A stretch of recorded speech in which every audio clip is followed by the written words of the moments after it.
My fellow investors, welcome back to the Newcomer Investor Channel. Something funny happened. We actually recorded this episode in two pieces. The reason being that on the first day that we recorded, something also happened in the business world, and it prompted us to do a follow-up. So I do urge you to listen all the way up until the end. I basically stitched the follow-up piece right at the end after the first one. And of course, I'll also be marking it with timestamps. Anyway, enjoy. Hello everyone, welcome back to the Newcomer Investor Channel, where we talk about great businesses with awesome people. I am so excited today to welcome back Asheef Lalani. We had an epic first conversation a few months back now, I think it was November, but hmm so excited to continue this. Asheef, how are you doing today? I'm good. I'm good, Anthony. Thanks for having me back. I really appreciate it. Awesome. Yeah. Honestly, I have to tell you, I had so many good feedbacks from our talk. It was a very popular discussion. I think a lot of people really, enjoyed and benefited from learning about Fairfax, as did I. So yeah, we all look forward to learning from you again today.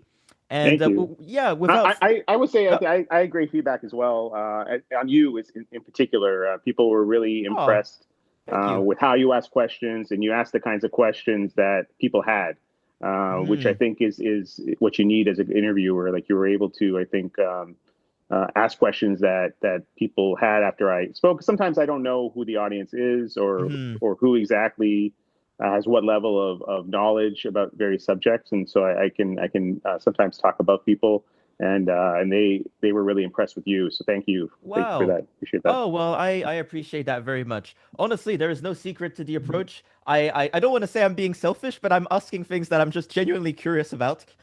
And if I don't understand something, I'm humble enough to say, hey, hold up, can you elaborate, right? I Yeah, think that's if we great. can do those things, that works well enough. But anyway, so excited to get into it. So I know I guess maybe we can start with a broader view of the market, just from you, market structures and things like that. What's your view on all of these topics right now?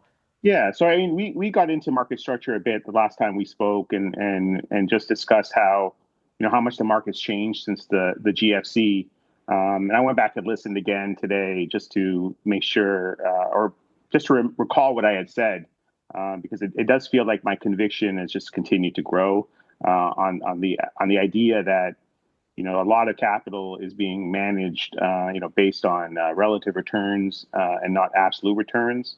And that's one of the reasons why we have such a bifurcation in the market, where you have sort of the highest quality companies that are consistently reporting great earnings, having very high valuations, whereas other stocks and other companies that are more volatile in their earnings, um, or potentially are cyclical or have other aspects that don't screen well for quants and Hmm. quality investors, are offered way too cheap. So there's this inefficient market sort of continues, I think, and I think there's opportunities in that. Do you see this continuing for a long time, or maybe is it gonna pop at some point, almost like a bubble? I don't know how it pops. If it pops, I think I think when you think about how it comes about, it's all flows related, right? So you have a situation where for over 15 years since the Great Financial Crisis, people have sort of changed how they invest to avoid how they lost money back then. Hmm. And then on top of that, you've had a lot of capital go towards quants and other quality investors. And so the best performance track records are from these investors. And so whenever anyone's putting new money into the market, they're either buying the index, Hmm. or they're buying these quant funds, or giving it to sort of the large asset gatherers who all also use screens and quants to try in terms of trying to find the best investments, the ones that will keep up with the market effectively, right? So I think that continues until something causes it to break. I don't see what it is that's going to cause it to break. I think there's some speculation that, well, as the population gets older, or maybe as if international investors don't want to own as much U.S. anymore because the U.S. dollar is not working Hmm. in their favor anymore, that maybe they'll be selling assets. So there'll be enough supply of these assets to offset sort of the passive demand that comes in. on a regular basis, and that might happen. I don't know. I think for me, the best thing I can do is just focus on absolute returns, Yep. and try to find stocks that can beat my hurdle rate, which is only 10%. And the opportunities I'm finding seem a lot better than that. That the downside might be closer to 10%. There's no guarantees, of course, and there's always things that can go wrong. But we talked about this last time. Yep. With respect to Fairfax, how you can look at it and say, well, it's really hard for ROE to drop below 15% for the next 5 years. So it seems like it's really hard for it to get down, the returns to get as low as my hurdle rate, unless there's a big multiple contraction, which is possible, but again, seems unlikely given the momentum in the business and the excess capital, right? So you can look through any of your positions and look for these trades. I think the way to take advantage of the situation is to look for opportunities where the market structure is your friend, where it has a chance to help you. And Fairfax is that because it's in the index, and you have TSX 60 add potential still looming. And you look at some other names, and you can look for similar things. Is it in the index? Is it not in the index? Is there a chance for it to get added? Is there a chance for liquidity to increase or the market cap to increase so it gets big enough? All kinds of things, pointers you can look at to say where is the demand going to come from to actually take the shares higher? Because ultimately, I think we're in a world where there's a lot of opportunities, but hard to know which ones are the ones that are going to earn you an excess return. So if you can find great businesses managed by great people that are also going to have a source of buying that doesn't care about value, that's a really good opportunity to not only get the growth of the business, but then also get the multiple expansion. So there's only two sources of returns in the market. There's the growth of the underlying business, and then there's the multiple expansion or contraction, right? So we talk about a stock like Costco, like we talked about last time. It's a great business that trades at a very rich multiple and potentially justified because of how high the quality of the business is, but There's it's not no room really for error. Yeah, They there's no have room for to error. execute perfectly each time, otherwise they're toast. Well, not Maybe not even toast, necessarily. but The business will be great. yeah. But how much more can the multiple go up? Can we go from Yes. 60 times earnings to 80 times earnings? Yeah. That increases your return by 25%, or by 33% rather, over whatever your timeline is. And so if you're growing 10% a year and you get that extra bonus, that's a reasonable return that covers your hurdle rate. But you're really dependent on it. And if you get multiple contraction instead, then it works the other way. It works against you, and you may not earn the return that you expected to. And so I think that's really the sort of thought process that I go through, at least, and to think about, well, why do these things exist where they are? And I think there's some real justification for things to trade as expensive as they do versus, say, the 30-year Treasury bond, right? Which is a fixed rate, doesn't have any inflation protection. And so I can see why someone would want to buy Costco. I probably would buy Costco over the 30-year bond. I probably end up doing better. And so is that what I'm competing with? Well, I don't own any bonds in my portfolio except through Fairfax, right? So so so I'm happy to own it that way, in that shell where it's cheaper and the returns are higher. But I'm not interested in owning something like Costco, where I'm kind of reliant on the multiple continue to expand. Yeah. So just to stay on Fairfax for a second, Yeah. firstly, I just got to say too, I checked right before our conversation started. It's up 35% since the day of release of our episode back in November. So, a round of applause for you and everyone who owned Fairfax. That is, of course, a market-beating investment since November. So less than a year, but still, great news. So what you just said, definitely want to touch on that. The fact that their earnings, their price to earnings, it's still actually extremely low, and their book value, like their price to book, is still not incredibly high, to be honest, right? Most of their peers, I'm thinking of Intact and others, I think is still something like double what Fairfax's is. That's right. Yeah. So I'm bringing this up because I've had a lot of people actually reach out after episode and say, "Oh, Fairfax looks great, but the stock went up so much already, so I don't know if I can buy."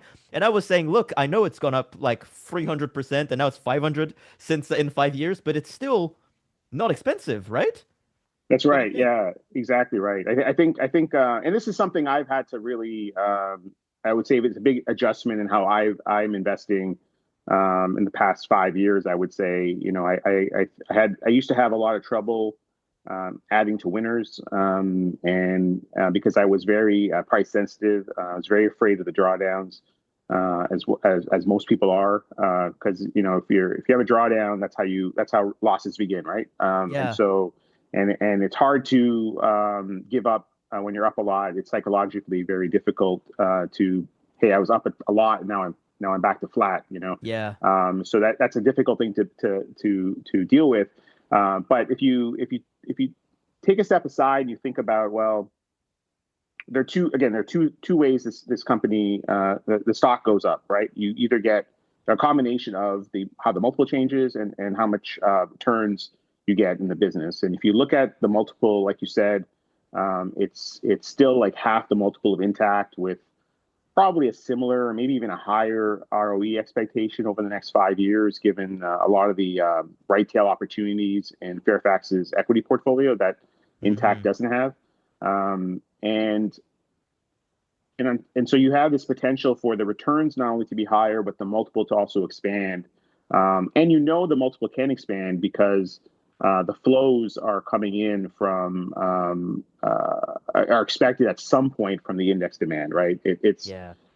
it's a really helpful thing in this case. It's going to be harder after it goes in the index to recommend the stock, because it's harder to see where the source of demand comes from. Right. And so when you do add a new index on, that don't not only do they have to buy 4% of the float, they also have to they also buy it every week. Everyone adds to their passive holdings, right? And so you can see how you can keep getting multiple expansion even after it happens.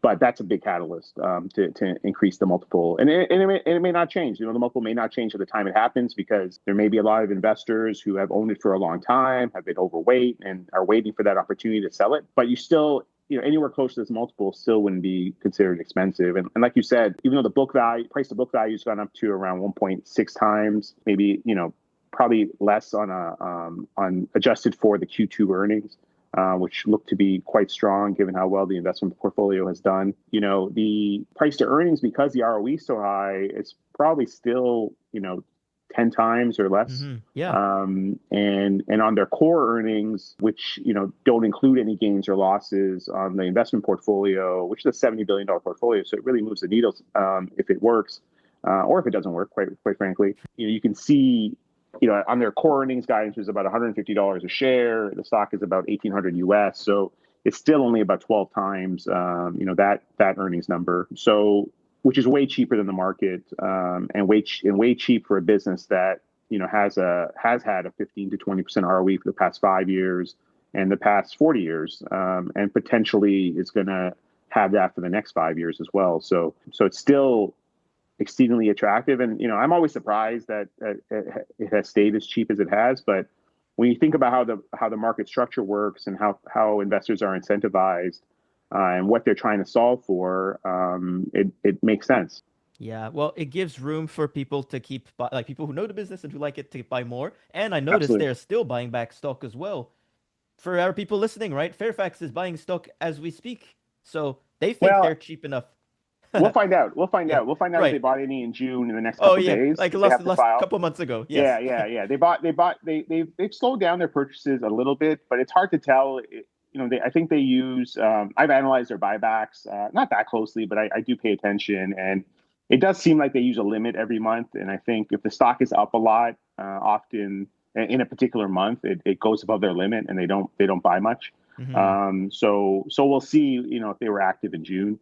But on an adjusted book value basis, if you look at a lot of the gains that we know are there, but the marks haven't been adjusted, meaning that they're carried at much lower than their fair value. If those were to be adjusted higher, the stock would be a lot cheaper, and clearly within the range where Fairfax would be a buyer, where they've talked about being a buyer previously, and where they have been a buyer previously. So I do think we're still in the range. But we're getting maybe close to the edge of where maybe they would slow down the buyback, which isn't a bad thing, because they have a lot of high return places to put capital, right? So it's That's always a true. trade-off, right? So it's Yeah, either yeah, you can yeah. buy back stock, or they can buy in their insurance subsidiaries, for example. Right. They bought in Brit after we spoke. in November. They bought that back in December, I believe, of last year. Yep. And they still have Allied World and Odyssey Re to buy in. And the way they do these deals, they're really attractive to buy in the minority interests, and they're really attractive funding because effectively they're preferred share deals. They use a different class of shares to issue them that have a preferred return attached to them. But they give them so many rights to these preferred shares that for accounting purposes, they're considered equity. And so, the minority interest, meaning if you don't own 100% of your business, when you account for it, the 10%, say you don't own, has to be included in minority interest. And those share of the earnings are basically taken out of your earnings. But in this case, the ROEs on those businesses are high teens, but the preferred return is maybe 6 to 8%. And so you have this real, separation between what the business is actually worth, or what they're going to buy it back for versus where they, how much it's impacting the earnings, if that makes sense. So, right. So for example, when they bought Brit back, I think when they initially sold the preferred on Brit, it was at 1.5 times book value. And they ended up buying it back for something like 0.8 times book value or 5 times earnings. Wow. Yeah. Right. And so you look at it and go, how is that possible? Why did Yeah. OMERS sell it back to them so cheap? Well, they earned their 6% preferred return or whatever it was, which was really nice because at the time they did the deal, the 5-year bond might have been 1% and they got 500 basis points over for really not taking a lot of risk. Right. So win-win. Yeah. So yeah, it's a win-win for everyone. And it has the effect of making Fairfax's earnings look lower than they actually are, and they do make an adjustment in the financials. There's a call option associated with the ability to buy back the preferred. So there is some value in the balance sheet that shows that. But effectively, when they do a deal like that, it's pretty accretive. Yeah. Fairfax has so many big pieces. I mean, still, I guess one thing, there wasn't much of an update on that, but the total return swap, they still own it, right? And it's gone up tremendously, I guess, just with the share price. Yeah, absolutely. They took about 10% of it off in end of 2024. So I think it was like the last week or second last week of December. They bought back I think around 180,000 shares or so, and removed it from the TRS. So which has kind of been, when they initially put it on, it seemed like, oh, this is like financial engineering, and they're taking advantage of this opportunity. Really, what it was cheap leverage. So because they didn't have the capital to buy back the shares at the time, because they were using it for premium growth, they entered into this TRS instead, which basically gave them really cheap leverage. And so when they're taking off the TRS, what they're actually doing is buying back the shares. So they're putting up the capital now at the price that it's trading at, but they entered into the swap, a lot sooner. So for right. So if Fairfax entered the TRS at 400 and they're taking it off at 1,800, well, they made that $1,400 per share, but now they're using that money they made effectively to buy back the shares. So all intents and purposes, the buyback was done back when they put the TRS on, and now they're just taking the leverage off and making it official. And I think that's what we're seeing. And I imagine the notional amount of the swaps is what makes them decide to take some off. That maybe some of their lenders or maybe the credit rating agencies or so on are somewhat uncomfortable with having this large notional debt amount. Yeah. So I think that explains probably partially why they took it off. And I know there are quite a few investors that are uncomfortable with the size of it because, mostly because they're worried that there's going to be some big drawdown one day on the stock and then they're going to have a big loss in that quarter. And to me, that doesn't really matter. Is there actually any balance sheet risk? I don't think so. The stock has to go down a lot before it's a loss that's big enough to matter. And given their position, given how much excess capital they're producing every quarter, I think they can soak up shares in the scenario that the stock is down a lot. So I don't think it's a big risk, but it's something that I know investors think about, and if investors think about it, then it's hurting the multiple potentially because it might be keeping them away from adding to their positions. And so we'll see how it goes, but it's been one of the best trades ever, and there's so many examples of how many good trades they've done, that over the past 5 years that are coming to fruition. I mean, there's so many, and one that I think I'm not sure if we spoke about actually was Key Insurance. Did we talk about Key? I don't think so. So I started doing more work on Key after Fairfax bought in the minority interest at Brit, because Okay. Brit was sort of incubating Key at the time, and Key is really interesting because it's effectively an AI led insurance company that operates on the Lloyd's of London insurance market. And I'm not an insurance expert, I'm a generalist, but from what I understand, how the Lloyd's of London works is that there's a certain amount of there'll be insurance companies that are sort of find the risks and sort of front deals. I'm not sure if I'm using the terminology correctly, to be quite frank, but and they effectively they use the AI to pick the groups that they want to back. So if you Oh. if you have a history of all the deals that a certain insurance companies or groups have funded, and their success and what the combined ratios have been historically, and so these guys are pretty good at assessing risk. Is effectively what it comes down to with AI. That all becomes automated effectively, Right. and so they choose to allocate capital based on their model, which really reduces costs. You don't have the same amount of underwriting costs Mhm. because you're basically doing follow-on investing, and so what it means is that you end up with higher margins theoretically. And this business went from zero premiums in 2021, I believe that's when it started, to over $1 billion of premiums Oh, whoa. now, right? So you have this gigantic growth. It's profitable. It just right after they bought Brit, they then spun off Key into its own standalone company. Okay. And so we get more detail on how the reporting is through Fairfax's numbers, but Key also files its own financial statements, and Key also has filed its shareholder agreement in London. And what's interesting about Key is that Fairfax doesn't own 100% of it. On paper, they own 20% of it, but a big portion, I think it's 50% of the shares outstanding, are in these preferred type shares. They're Class C shares in the Key structure.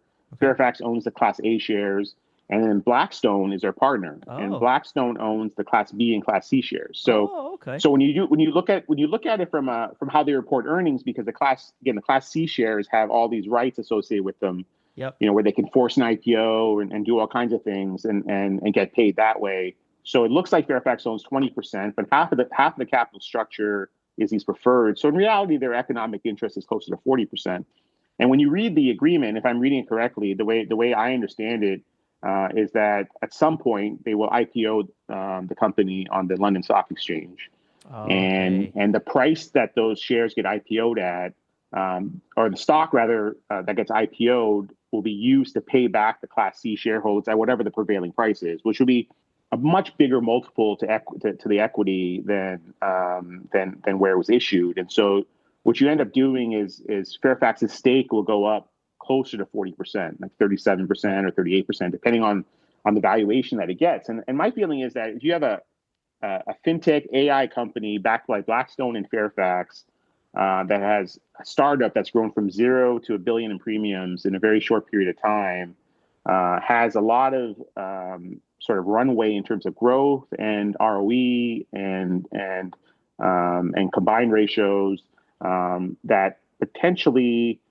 it could get a premium valuation on a listing, Yes, right? 1000%. Right. Yeah. And so, like, you look at the characteristics of it, and you go, like, this, there are other insurance companies that trade at very high multiple to their book value and to their premiums. And so you can see a scenario where this IPOs at, 5 times premiums, and you have a $5 billion value. And all of a sudden, this $100 million investment for Fairfax is worth almost $2 billion. And that's when it lists. That's not even including how much it grows after that, right? Right. Right. And much like Digit in that way, Digit trades at a very full, a full valuation If anyone's looking at it from the outside, you trade a very big multiple to book.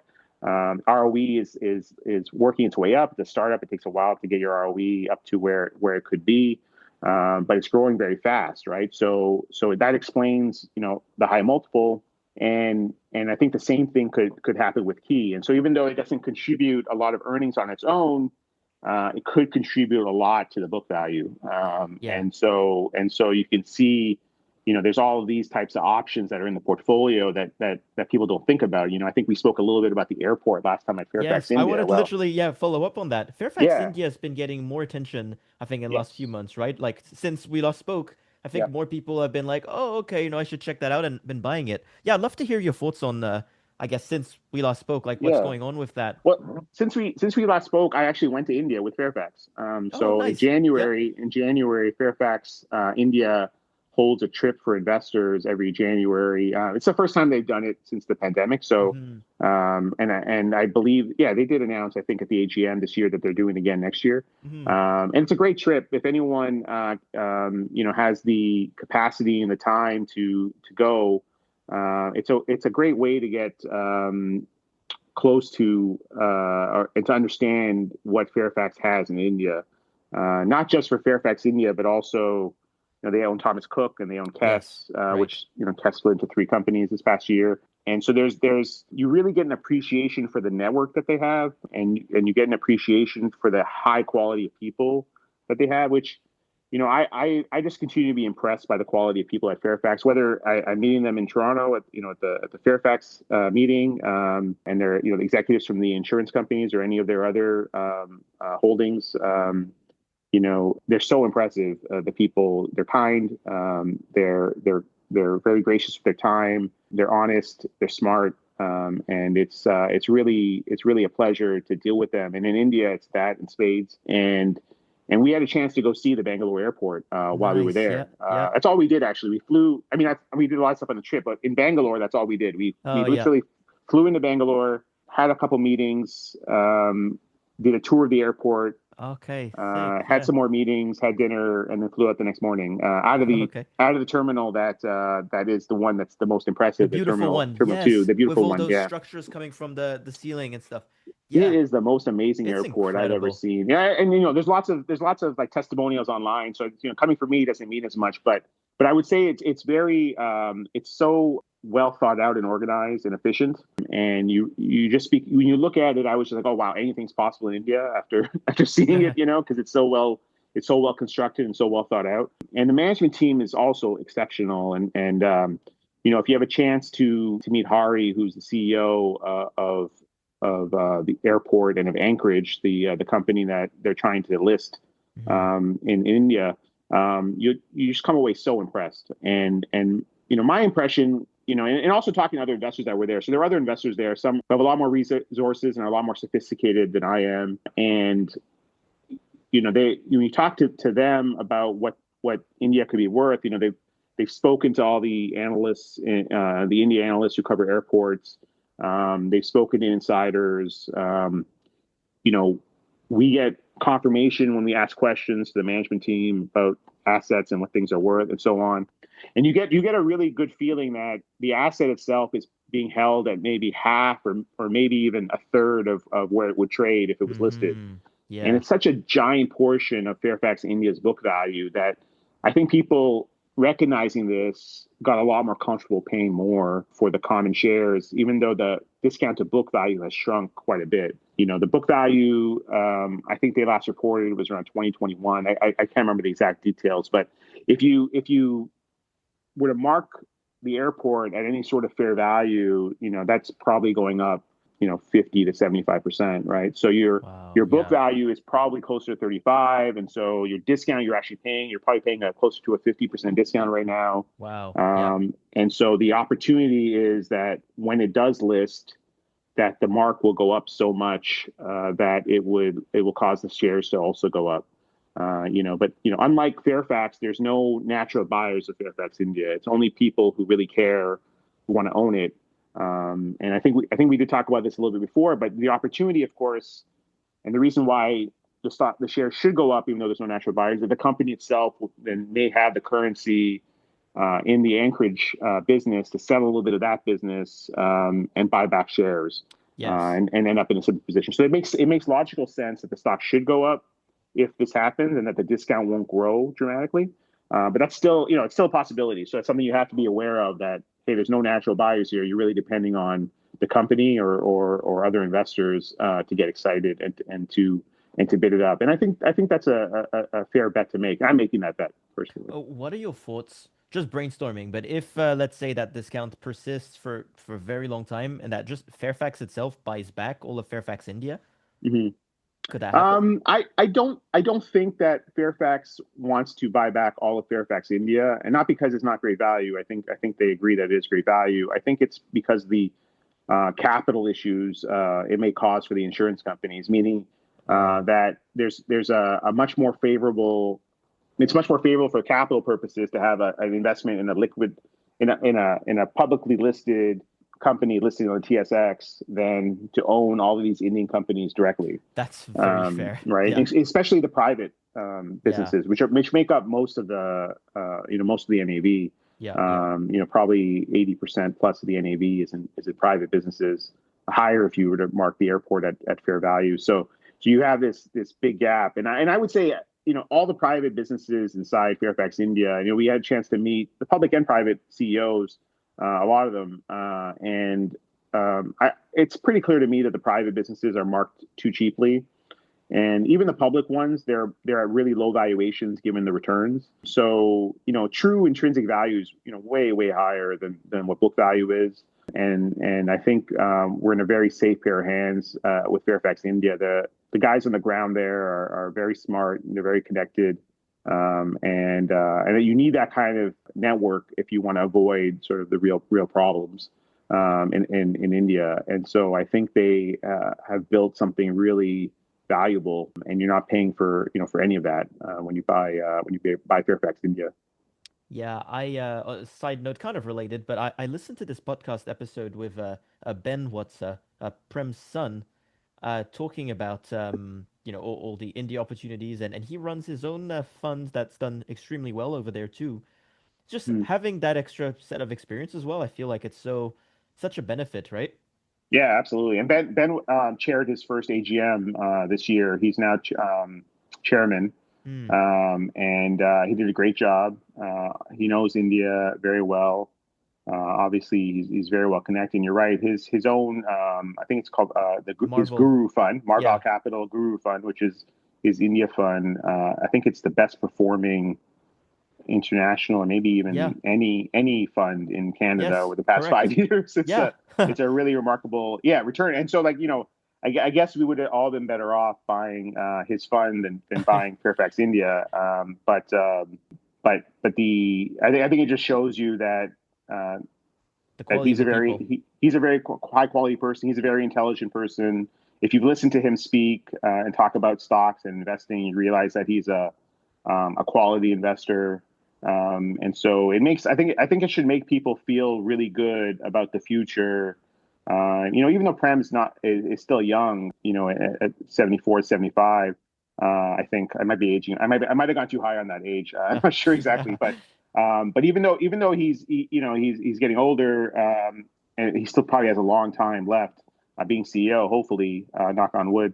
I think we'll have a safe pair of hands afterwards with Ben and his daughter as well as on the board, Christine, Oh who I, yes. who I had a chance to meet at the last AGM, and she works for value investors who I think have a long track record as well of being quality investors. And so I do think that's kind of the thing that the market maybe doesn't appreciate yet, is that Fairfax is the quality of their investments, I believe, is going higher, and part of it is just because they're getting so big that you don't want to be dealing with problems when you're big. So if you can buy quality companies and hold them, Right. you're in a much better situation than if you're having to put fires out everywhere. Yeah. Yeah. And the head office hasn't really grown since they started, right? So there's not like there's all these new people to go and work on putting out fires. And so I think they recognize, or I shouldn't say they recognize. I think they're such a great position that they can afford to be very selective about what they do now. Yeah. And I think that's been shown by the investments that they've made over the past 5 years.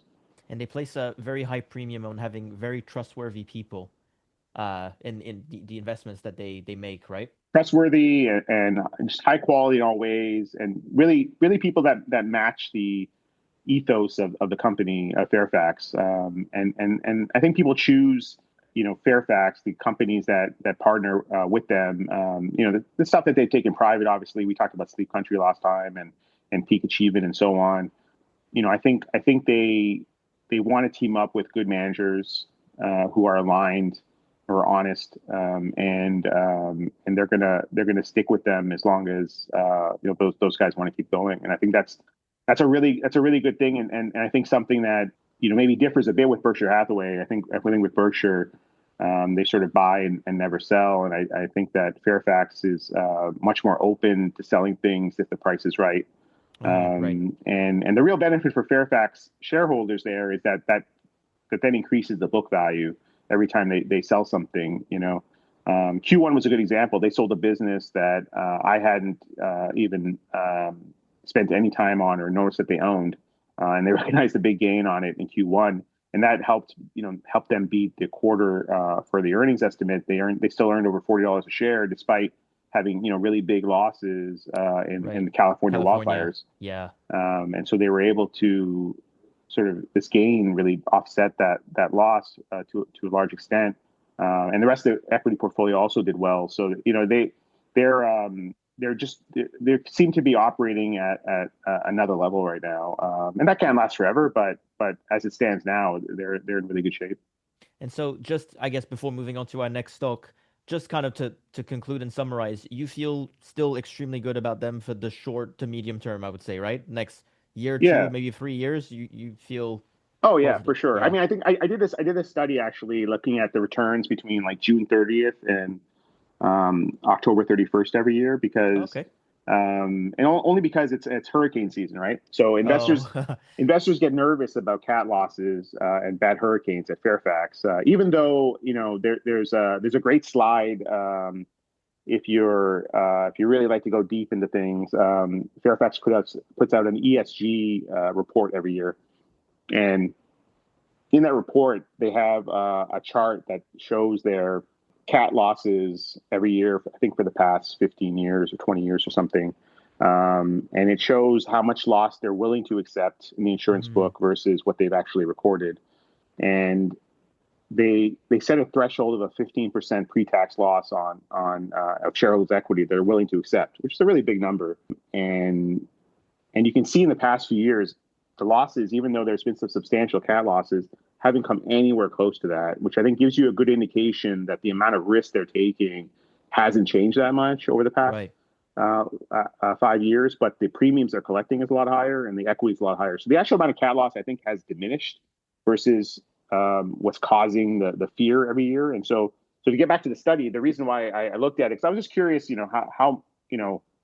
how many times has Fairfax outperformed the financials ETF XFN in Oh, yeah. Canada Yeah, yeah, for that yeah. period, right? And Hmm. when you do the math, or when you look at it, it's only outperformed it twice over 10 years. So that's a really low hit Oh, rate. wow. One of those years was 2023, and so recently, and I think this year could be another one. So I didn't publish on it because I didn't want to talk about it because I didn't think I didn't want people to be afraid of buying Fairfax because of that. Because Right. I do think that loss is diminished quite a bit, but I do think that also means that there's more likely that investors are selling for that reason during this time period, and we'll see how bad the hurricane season is. We Right. don't know what those cat losses will end up being, but there'll probably be something. We just had the floods in Texas. Yeah. That seems to be an 18 to $20 billion loss, and that's just not that big in terms of losses that you can see, but that might have an impact in Q3.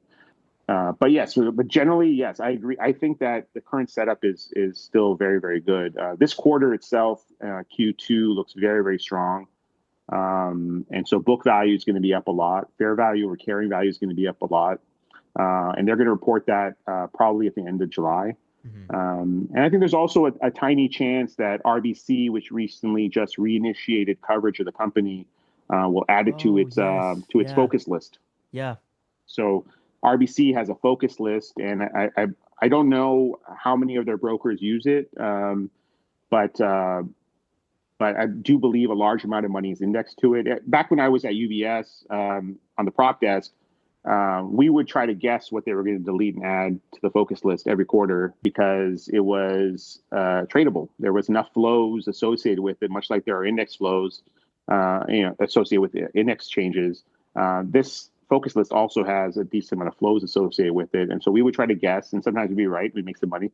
And in this case, will they add Fairfax? I don't know, but I look at them owning a 5% weight in Intact and a 0% weight in Fairfax, and the analyst who launched coverage, has a neutral on Intact and a buy on Fairfax, and so it seems logical to me to at least adjust like 2.5 each or something. Yes. Intact's a great company, very high quality. Valuation is somewhat full though, so it seems like that may be an opportunity to do something like that. And also, if you're the focus list, like why wouldn't you want to add it before it goes into the index, into the 60? We know that historically that's had a big change impact on multiples. For Intact, Intact when it went in March of 2022, I believe, it was trading at 2.2 times book, and now it's closer to 3.2 times book. So it's been a whole turn of multiple expansion. And so if Fairfax would get a whole turn of multiple expansion over 3 years, now we're talking. That's a big increase in the share price. Because not only, let's say it takes 4 years, or let's say it takes 5 years for that multiple to get that one full multiple point. Well, the book value is going to double over that time, most likely per share. And then if your multiple doubles, then your returns are going to be quite good. You'll make if we do the math in our heads, let's say the book value is 11.50 at the end of this past quarter, and if your book value per share doubles, it's like a 15% return, a 15% CAGR over 5 years. You're at like 2,300, and then if your multiple goes to 2.5 times, then you're over 5,000 US a share. So you've made you've made almost 3 times your money in 5 years. And so there's that's the kind of potential. And honestly, a 15% book value for growth, I think, is on the low end of expectations. Like they could do 20% a year, and so you can end up in a situation where you still have very, very high returns despite having this giant move we've had over the past 5 years. Yeah. No, this is exactly what I've been telling people, but not as eloquently as you. So I'm really glad we got to spend first few minutes on Fairfax. Now I'd like to move on to another stock which we briefly touched on last time, but I think we'll talk a bit more because there are some extremely exciting and interesting news on this one. Is Strathcona Resources. Right. And Strathcona Resources is connected to Fairfax, yes, by the way. That so too. Yeah. And Fairfax is intimately involved in all these fun things that are going on at Strathcona. So just as a history, Strathcona Resources is a company that's 80% controlled by Waterous Energy Fund, which is a private equity fund started by Adam Waterous back in 2017. And I believe Fairfax was one of the lead investors. And you can kind of do some math and figure out that they own maybe 7.5% of Strathcona through their LP investments inside Waterous. And there's some disclosure that helps you get there. And I believe Prem mentioned Strathcona in the annual report this year.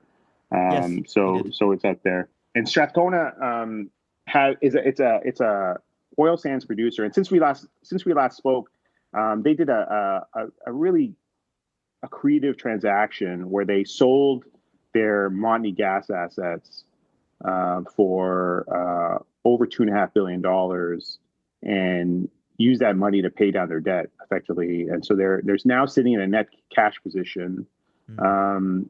They sold the assets at just over NAV.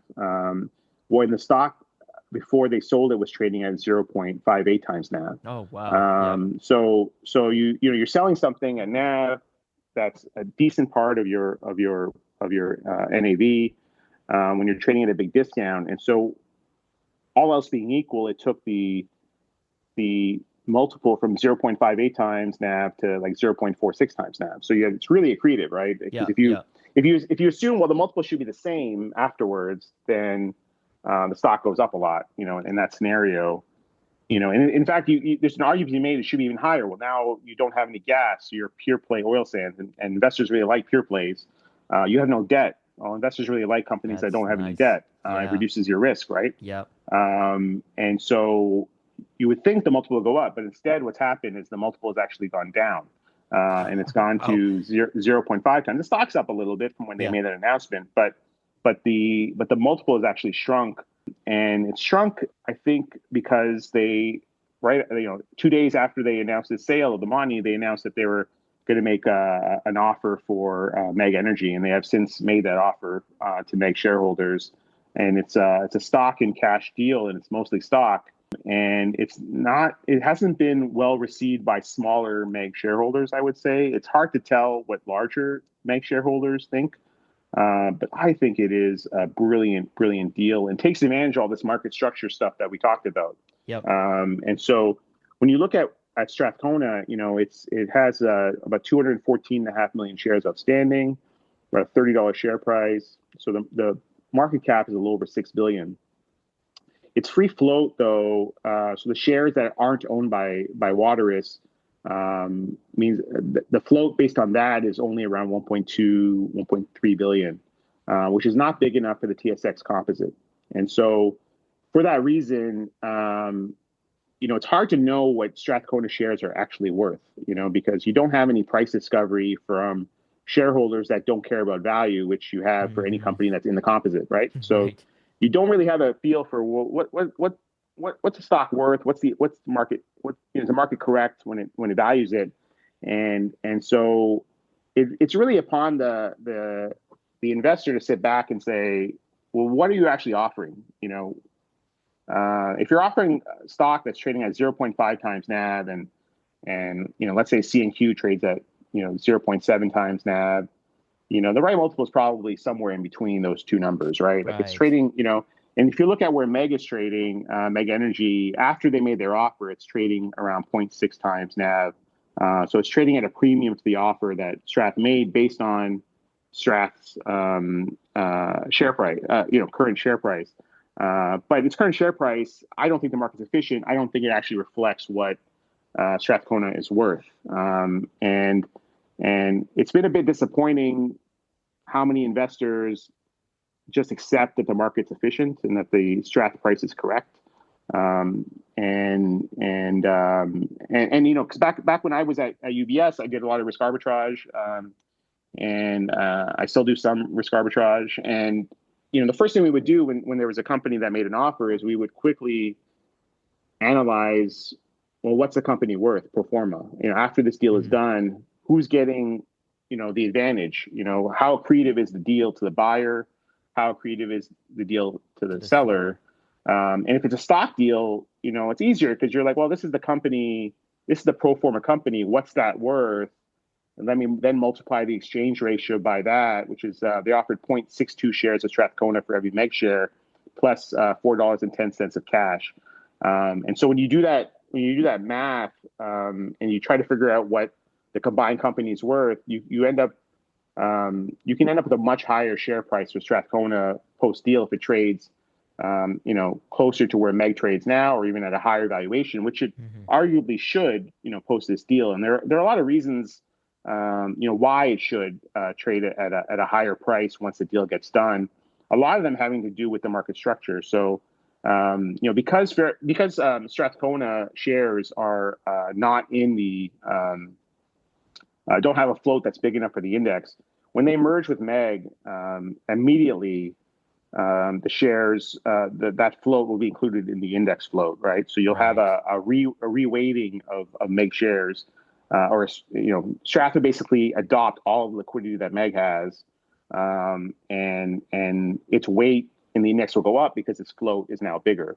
And every time Strathcona releases some shares to their LP holders, the float will get bigger again, which will cause some demand. And one of the reasons why investors will tell you, and I've talked to quite a few institutional investors about Strathcona, and they won't buy the shares because it's not in their benchmark, and because they're worried that there'll be secondary pressure meaning a secondary offering of the shares will happen because they're distributing shares to the LP holders, even though the company has told them over and over again that they don't want to. Yeah. that we're not going to, because what other companies have done historically is they'll do a secondary where they sell shares for cash and then give the cash to the LPs. And Waters has from the beginning said we're not doing that. We are going to pass our shares to the LPs, and the LPs are many of them are the high quality like Fairfax who are not going to sell. Right. You know, so these guys are going to accept their Strathcona shares and then just hold on to them, but the float's still going to go up, right? So you're going to get the demand for the shares without there being the supply, and you know, supply and demand is how share prices work, much like everything else, you know. So if there's more demand but the supply stays the same, then you're going to have a higher share price, and so you have this mechanism to have index demand for the new Strathcona, you know, for years to come. And that demand is going to happen for Strathcona even if they don't do the deal with MEG, right? Because eventually they are going to pass through the shares, and eventually you are going to get it into the benchmark. They're actually really close right now to get into the TSX Composite. I mean, the share price would have to be like 38 on its own, and it has to be slightly more liquid than it has for it to get into the index in September.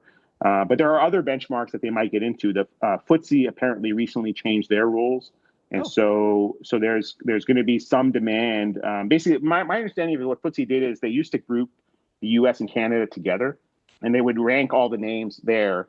And so because the Canadian names were on the smaller end, they wouldn't qualify for the benchmark.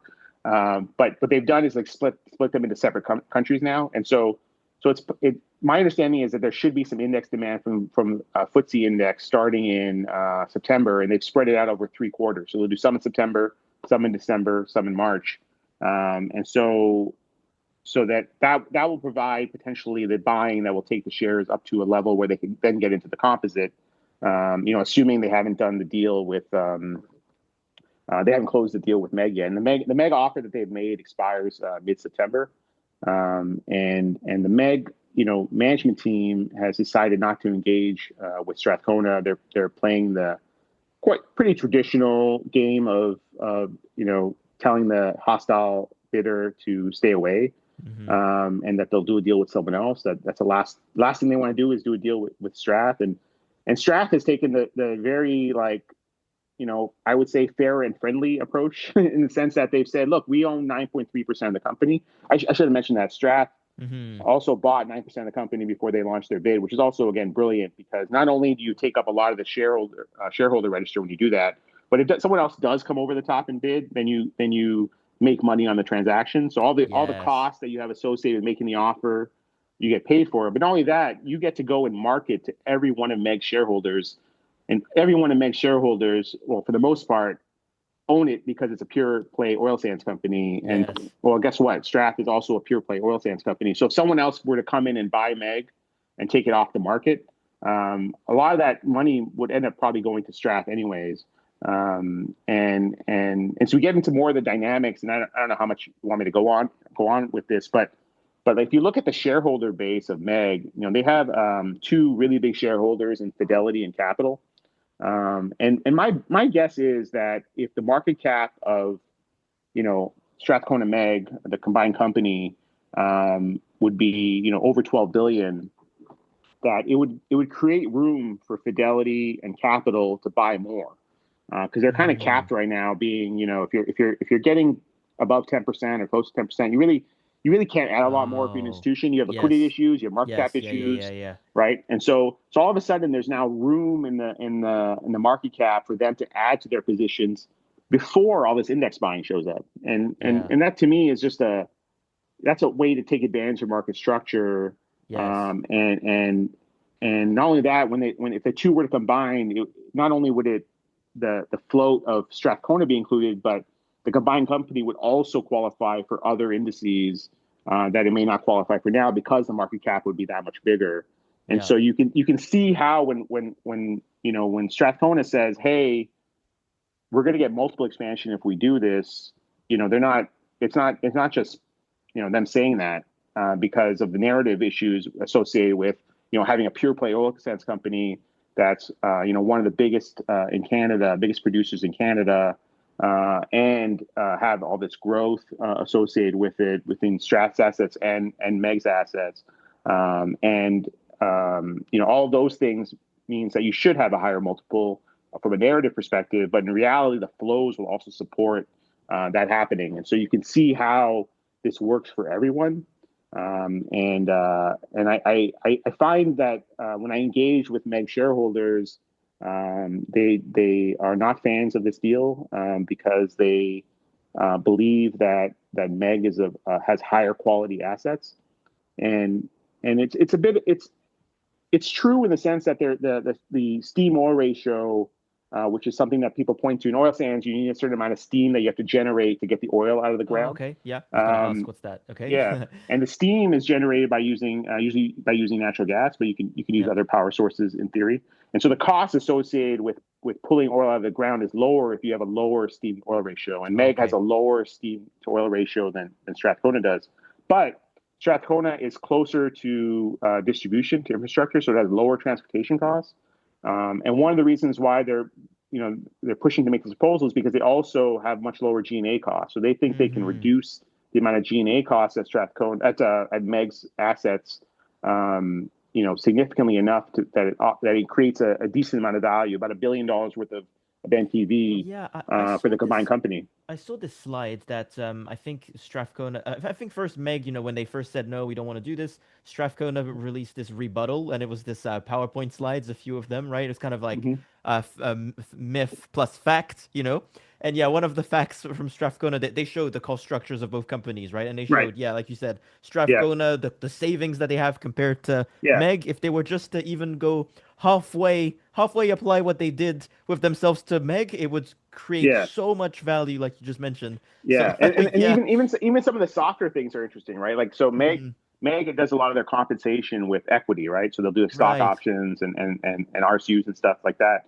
And Strath doesn't do that. They pay their employees cash, but require them to Yeah. buy shares in the open market, right? So what is that? That's another source of demand for the shares, right? So from what I can tell, what Adam, and I think Adam has understands market structure and understands everything better than most people do, quite frankly. But he's a brilliant guy. But I think he understands market structure really well. I think he probably has high confidence that there's no one else going to compete with him on this offer. I think he understands the market structure and that by having demand for the shares, even from employees, helps get your share price higher, right? Yeah. So instead of having dilution that has to be offset with buybacks, which is what MEG does, you basically have the share count, the number of shares held by strong hands continue to increase as employees are forced to add based on their timing. They get to choose the timing, so they get because what happens with some oil sands companies or any company really it could happen to, but it happens especially in commodities where you have a lot of volatility in the share prices. And so if someone comes into the business, let's say they go to CNQ, and the stock is at 52-week highs, and the oil price is $120, and they get stock options. Well, 6 months later, the oil price is down, the stock's down 30%, Right. or even 3 years later, or whatever it may be. Their options are out of the money, way out of the money, and they're just like, I need to change jobs just so I can get new options. And Right. that's not a good reason to change jobs, and it costs a lot of expense Yeah. to the companies when that happens. And so Strath has basically tried to build a better mousetrap, kind of learning all these lessons, and Adam's advised oil and gas companies for most of his career, right? It's been 20 plus years, 30, I don't know how many years, maybe 30 years that he's been advising oil and gas companies on M&A and other transactions. And so I think he knows what works and what doesn't work. And so he's trying to build something that will I think create and get demand from investors. And another example of that is with dividends, right? Mhm. In August of last year, Strathcona had its inaugural dividend at 25 cents per share. Since then, they've increased it twice already. It's now Oh, 30 wow. cents a quarter. And so at the current price, you get a 4% yield when you buy it, which is pretty nice. And they've increased the dividend twice, I think, because regular dividend increases makes it more likely to get bought by dividend quant funds, by Yes. dividend ETFs. Yep. Yep. Anyone running screens for dividends, and Canadians love dividends. There's a podcast called In the Money podcast that Amber Oh yeah, love Canwar that. does. Yes. Yeah, and actually, I think as we're talking earlier today, I believe Adam Waters Oh, no way. was on Nice. her podcast in Yeah. Calgary in front of a live audience. So that's going to be probably much more interesting for people to listen to as to why they should buy Strathcona Hey, you're shares. very But interesting too. well, thank you. But This is great going as well. straight to the source is always good. But Yes. she had an investor on who they call it an AI dividend fund. It's just it's a quant fund, Oh, really. okay. It's algorithmically, Yes. algorithmic investing in the sense that they're doing historical price studies, looking for what works, what doesn't work, and making their investment decisions based on that. Right. And it's exactly what he talked about as being interesting to look for. They're looking for those regular dividend increases and those sorts of things. And certain ETFs as well are dividend ETFs, and they have a focus on buying regular dividend increasers. So I think Adam understands this, and that's why it's been like, hey, we're going to increase the dividend a little bit regularly because it's going to get more buyers. But he's very incentivized to get the stock price up, right? And that's that some people don't like that when I don't know why, but some investors they get a little bit nervous when their companies are trying to get the share price up because they think that there's something that they'll do anything kind of to do that or whatever. But with Adam, he's doing everything right.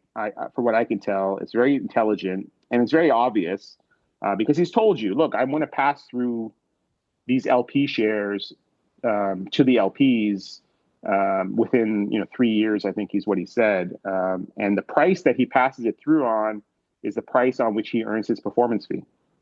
I So, see. Yes. so he's very incentivized to get the to do share this, price yeah. up before he distributes them.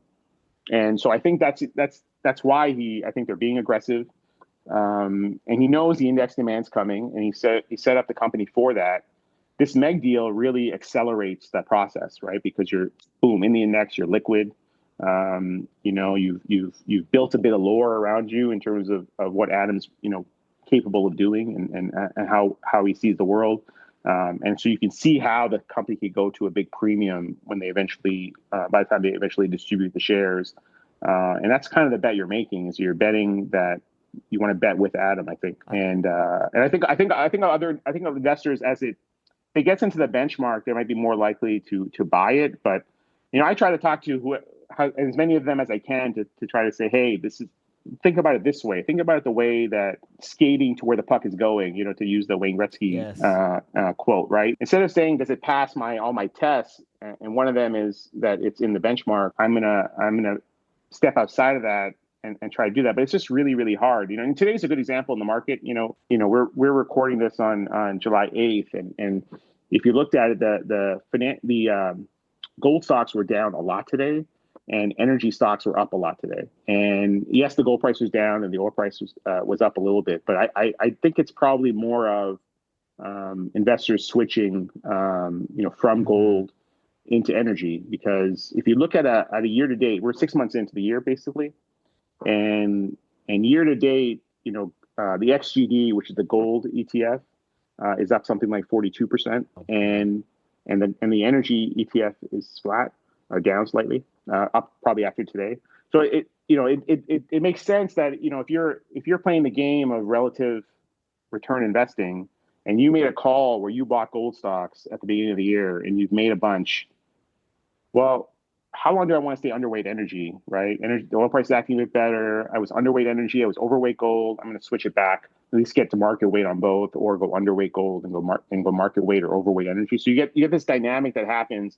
And if you look at, and the reason why I bring this up is because if you look at Strathcona's share price today, whereas everything in the index that's very oily was up like 3% plus 2.5%, 3%, some a lot more if they had a lot of leverage. Strath was basically flat. Maybe it was up 1% or something. So there's a big gap between the performance and for that exact reason is why these institutional managers won't buy Strathcona before it goes in the benchmark, because they need to participate on the days that energy goes up.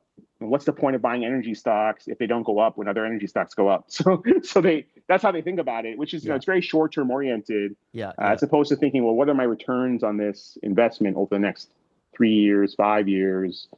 They think about it as I need to participate with the market every day. Yeah. And so it's just a different mindset. And there's nothing wrong with it. That's how they hold on to assets, because it's their clients that are putting that pressure on them to keep up with the market, Right. right? When you Yeah. buy something that's not in your benchmark and it doesn't do well, that's a reason to fire you. you know, Yeah. So um, they need things yeah, to justify. You know what I yeah, want to just quickly throw in there in the conversation though. We spoke about you really made the case for how just by virtue of market structures, this is hmm I think a great investment. I think hmm there's also just the general business aspect of this too. oh yeah, Like the oh yeah, yeah, combination of those yeah. two, I think it I mean they're already Yes, you both need both. You need yeah, both. and Yeah. I think it'll make them a fairly large player in that industry, right? And then if we add in on top of that the broader regulatory environment, which I think is probably kind of, I mean, the country generally feels more favorable about, oil and gas, I think now, hmm under the new government, right? So I think there's opportunities just for earnings growth in general too, on top of all the other great things you just mentioned, right? Yeah, So absolutely. No, it's a good absolutely. opportunity. Well, that's the thing. Like, if you look at their forecast on their own of how much they're going to grow, without Meg, it's still very supportive to buying Strath, right? Hmm. And like we said, if you're trading at half of your NAV, and I should make clear the NAV I'm referring to is at 10% before tax on 1P reserves, and so that's the basis for NAV that I'm using. And I think when you look at that, if you're buying in at 50% of that number, you got to feel pretty good. And if Yeah. you're buying it, and now, I mean, the beauty is that when they made the offer to Meg on May, I believe it was May 15th. They paid the shares were $30.92, right? So the shares are down about 2% from that. Since then, the oil price is up about $7, right? And they're Wow. a pure play oil producer with no debt anymore, So Yeah. and they own 9% of Meg. And Meg's up, about maybe 25% or something from there. I Oh, don't remember the wow. exact details, but Yeah. Meg stock is up decently from that level, and Strat shares are down. And so your opportunity is to take advantage of that disconnect. You can buy it as if the oil price was still 61, and cheaper than that, in fact. But your cash flows have gone up a lot at Strat. So your yield is higher. So if you look at their disclosure, they talk about their free cash flow at $60 oil after sustaining capital, right? So if you think about what that means is that all my cash flow is coming in. I spend enough to keep my production flat. How much do I have left over, right? And Hmm. what Yep. Strath does is they spend a bunch of that money on growth and dividends, right? Mm. But that number beforehand at $60 oil, and we're in oil 68 now, we're talking a 13% plus free cash flow yield on that basis, Wow. and Oh, 4% they're paying to you as a dividend. So they got 9% left over, and that's a yeah. $60 oil, right? Oh, that's And so the crazy. leverage to oil is, Yeah. is pretty high. So you can see how what a deal you're getting now versus everything else, and knowing that the stock trades fundamentally cheap, and it trades cheap because it's not in the benchmark, which has nothing to do with intrinsic value, right? But it will be in the benchmark, which means your opportunity for multiple expansion goes up Hmm. considerably. On And top only of the that, earnings growth. Yeah. yeah, and like you talked about the current environment in Canada, how it's becoming more favorable for oil and gas. Well, Adam is like the poster child. He's the one having the meetings with Mark Harney Yes. and Yes. and talking He about is. it. He's the one who's going on podcasts and not just Amber's podcast, but he's also going on business Yeah. related BNN Bloomberg and podcasts. all this kind of stuff. Yeah, Yes. yeah, and even like local, you know, Alberta Business Council podcast. Yes. I mean, he's Oh, he's yeah. He's in working. all those. Yeah. And if I'm seeing Hugh and Suncor and Cenovus, which are kind of the three companies that have been talked about as potential buyers for Meg, I don't want to be the guy who's doing all the stuff that he's doing. Like let him do it. Give him a bigger platform to do it. Yeah. And so Cenovus has already said that they're not interested. Seemingly, they're not interested in buying Meg, and they're apparently the most natural buyer because they also have a Christina Lake operation. That's where Meg's operation is. So there should, in theory, be a lot of synergies associated with doing that deal. But none of these other buyers have the market structure benefits that Strath brings, and that's when Meg should really, the Meg board or the Meg shareholders, I hope, will really seize on that. And I assume that Adam has had a chance or will have a chance to talk to all of these, Meg's biggest shareholders by the time we get to September 15th. And if I was these guys, and I will use this opportunity to speak to them because I Yeah. don't have that many opportunities to talk to the really big. I don't know that many people at Fidelity or Capital.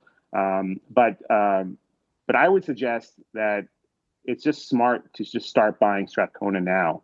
I know it's on your benchmark, but be a tiny part of your portfolio. But there really aren't that many shares left available at Strathcona below, that $38 you need to go into the benchmark. And if you really do think that someone else will bid for MEG that's not Strath, well, then in that case, you're going to get cash anyways, and you're going to have to distribute it somewhere else. Yeah. Because most of these guys, if you own MEG, you don't want to own Cenovus. You don't want any of the refinery operations. You don't want to own Suncor potentially for the same reason. Everyone likes to own C&Q, but they probably already own it, a lot of it already. So how much more can they own as part of their portfolio? Whereas with the Strath deal, you get just a bigger version of MEG effectively from a financial perspective, right? And I think Adam and Waterous and Strathcona rather got kind of a hard time for calling the companies twins. But if you look at it from a financial perspective, they kind of are. Their EBITDA. The netbacks, the oil netbacks, and netbacks is the term meaning that you sell your oil for a certain price and you have all these costs associated with selling it. And if you look at those numbers between MEG and Strathcona, they're almost identical. Strathcona is a little bit higher, right? So when you want to measure quality, which a lot of these MEG shareholders are so focused on this steam oil ratio, you can't just focus on that. You got to focus on everything because it's really your margin that determines your quality.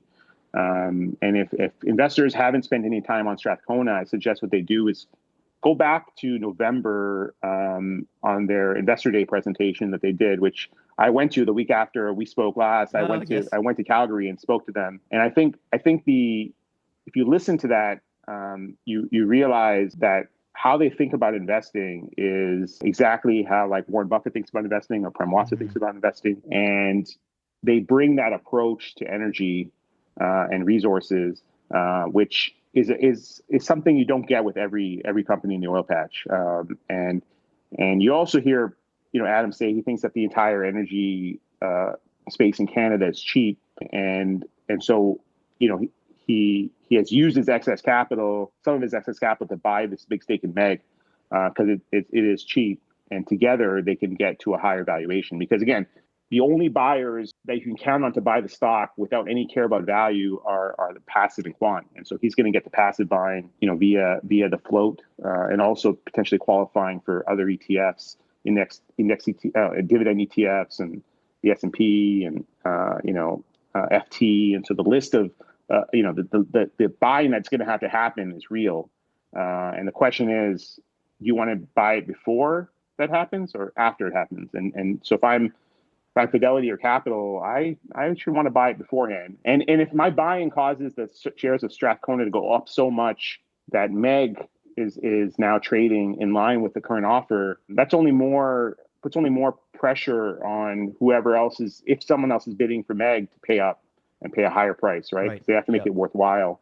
But if I'm Fidelity and Capital, I don't understand why I take a cash offer that's anywhere close to where we are, and I don't know why anyone else would pay some crazy amount of money either, because no one else has that float benefit that Strathcona has. All of these guys have other investments, other oil sands investments they could put fresh capital into as opposed to buying MEG. So why wouldn't they want to do that instead? And I think that's a really good argument that Adam has put forward on this deal. And ultimately, I think they'll win out. Maybe there'll be a small bump from here, but I don't expect a lot.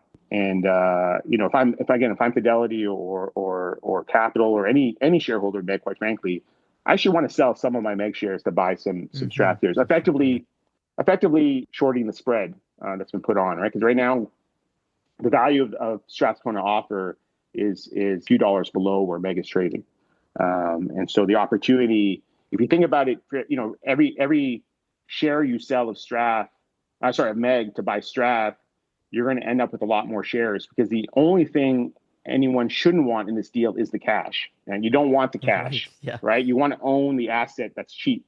The cash is effectively a buyback. And I would say that the other part of this is that as part of this transaction, Strathcona or Waterous Fund 3, which my understanding is about 75% owned by Fairfax. You can get it from certain disclosures. Zenith made a disclosure about Waterous 3, and the company talked about Waters 3 in its annual report, and Waters 3 is the 57% shareholder in Greenfire Resources. Oh, yes. Okay. And out of all the names we talked about, Greenfire has been a terrible Oh, performance since we talked about it. I think oh, it's down okay. probably about 40%. Whereas Okay. everything else we talked about, I think is up a lot. Like, Yeah. Well, you've more than made up for it with your yeah, well, that's why 50% sizing. Fairfax investment or Yeah, something.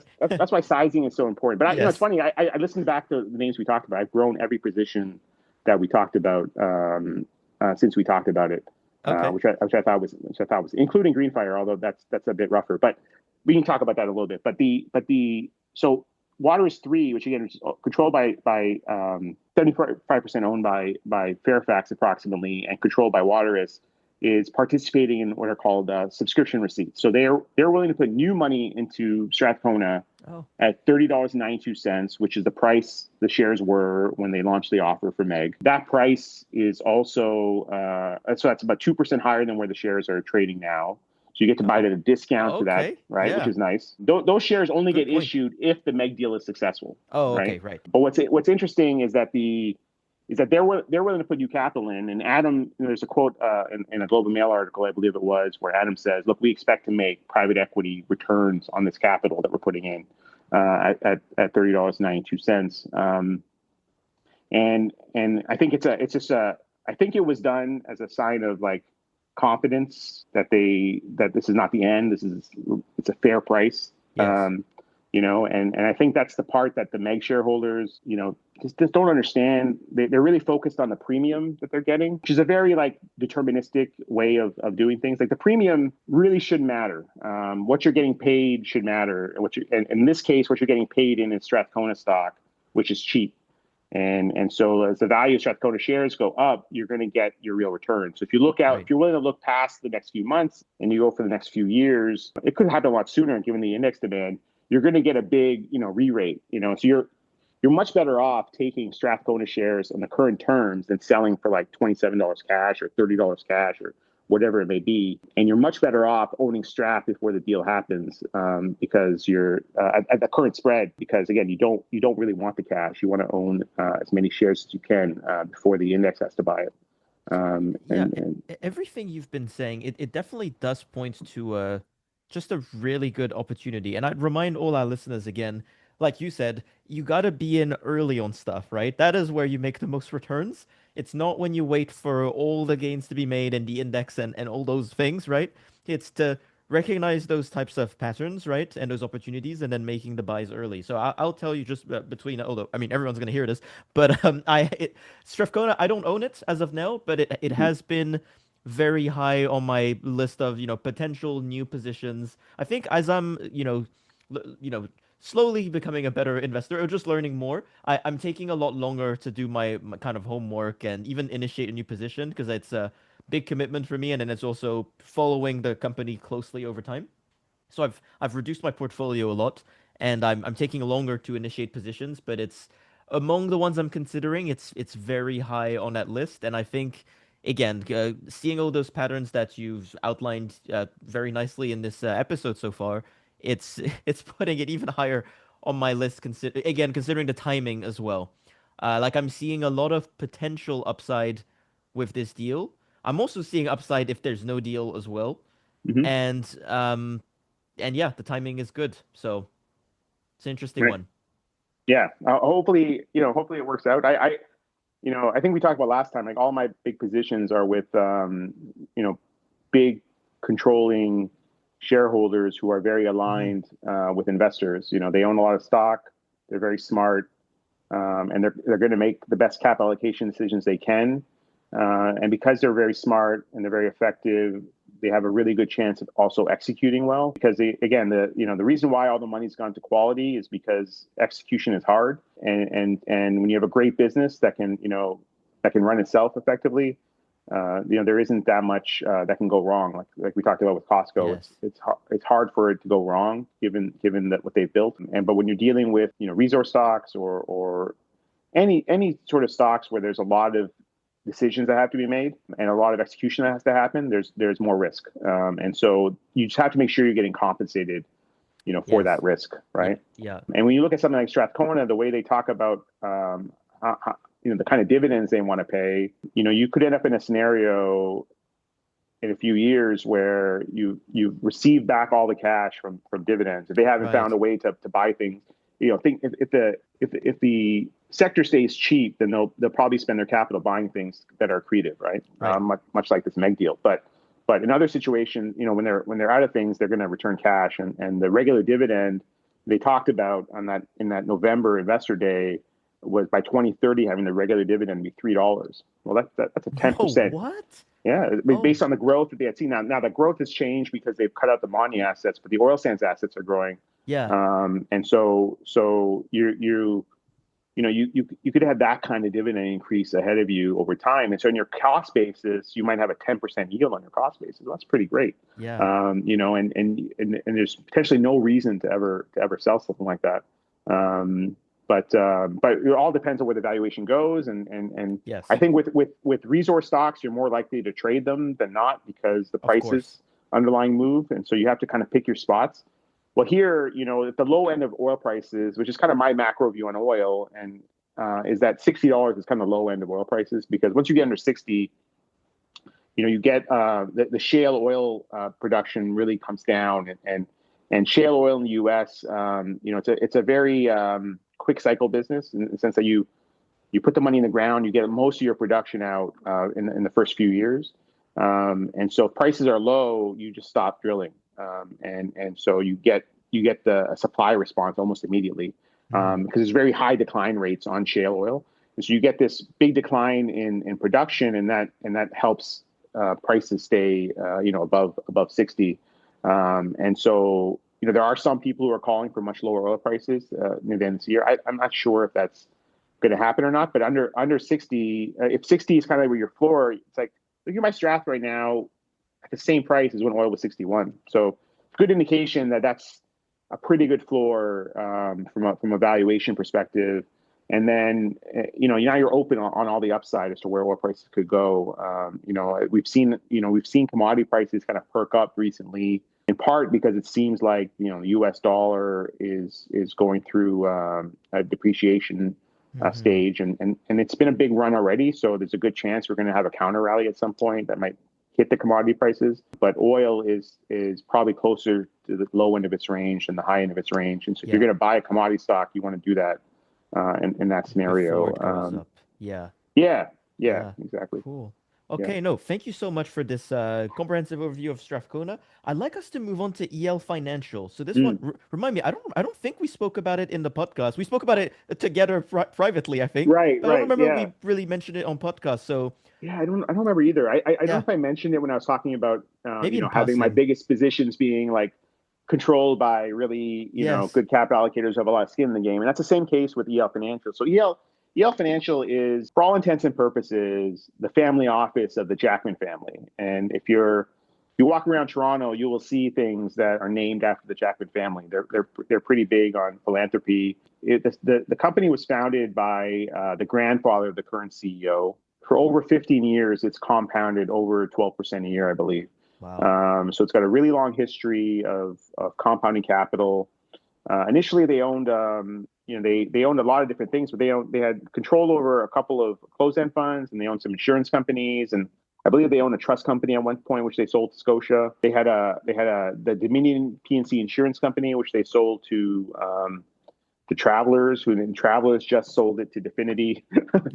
13 years later, it's traded again, and they're left with really one operating business that they own, that they have 100% control of, which is called Empire Life, which I'm sure if you're in Toronto again or in Canada, you've probably Yes. seen Seen advertising it. for Empire Life. They're a smaller life insurance company. They don't have the scale of a Great West or Sun Life or Manulife, but that business maybe represents 20-25% of their NAV. The rest of the company is invested mostly in equities, including the S&P 500. They own VOO, which is the Vanguard U.S. listed S&P 500 fund, and through their closed-end funds, which they control, which are also listed, called United Corp an economic value trust. They own, other equity positions, and they own, in the case of EVT, they own some of EL through that as well. So Right. it's a really complicated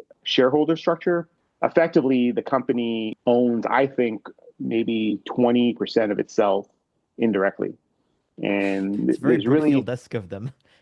yeah. Yeah. I mean, it was done a long time ago. I think I just assumed that it was whatever family holding companies needed capital or Right. whatever Yep. reason being, the family holds its shares through these holding companies. And then EL also owns stakes in the holding companies, and you can kind of back into what it is, because you have to go back to the 2010 annual report, and it was before they went to IFRS accounting, so they were still using Canadian GAAP, and they were showing a much higher share count back then. Mm. And then as soon as they went to IFRS, the share count, they're showing a much lower share count back then. And as soon as they went to IFRS, the share count went up. And so the difference there was them netting out the shares that they own in themselves. And under Oh, I IFRS, they see. stopped doing that, right? Yeah. And so Okay. what it means is that if the shares trade at a big discount to their intrinsic value, then it understates intrinsic value. So you get a bit of a double discount that gets Right. created when you do Okay. that, Yeah. Yeah. right? Yeah. So I've owned EL since 2015, so it's been a really Oh, long. wow. It's been 10 years I've owned it. I initially bought it at around a 35% discount to NAV, and then over the next 4 years, I watched it go from a 35% discount to over a 50% discount at one point. But beginning in 2020, the company started doing things to close the gap. And for 4 years, I would go to the AGM and I would talk to the management team and the CEO, and shareholders would gather around him and we would badger him with questions. This is Duncan Jackman, who's the CEO, and he was very gracious and answered all our questions. But it was very unsatisfying because nothing would change, right? So you would say, yeah, we want our discount to be smaller, but if I were to announce a buyback, the discount will close and we wouldn't buy any shares, and we don't want to do financial engineering. Like, we're not interested in moving the share price without getting anything done. And so it took years and years, and also they were told, hey, you should have a regular dividend or increase the dividend. Like, everyone's and all these investors looking for ways to close the discount. Think, oh, maybe a Right. dividend would help, or it'd be easier to own if it had a Right. dividend. Right. And so when I first bought it in 2015, they were paying 12.5 cents a quarter in dividends. Now on the same basis, they did a split since then. But if you ignore the split for a second, they're paying $4 a quarter. So they went from 12.5 cents to Whoa. $4 a quarter. The stock, went from That's 650 incredible. Yeah. to almost 1600 Yeah. Wow. over that time. But over the past 5 years, you had the whole move. So if I'd waited until mid 2020, I would have been much better off. Because what they did in 2020 is they not only announced a normal course issuer bid, perfectly timed for the pandemic, by the way, and so they got Oh, yeah. filled really fast. I think from my conversations with Duncan before they tried to buy back stock, they didn't think they'd be able to buy any stock back, and they got filled on that first buyback immediately. And Wow. and not only did they got filled right away, which makes sense, right? Because they were willing to buy the stock at the stock was down maybe 15% or 20% from the peak, but there were other stocks that were down 45, 50%. So these value managers were like, let me sell my EL down 20 and buy Google down 40 or whatever it is, right? Whatever was down a lot, let me buy that instead. And Yeah. so that's exactly what they did. And so for EL, it was great. They were able to buy a lot of shares back.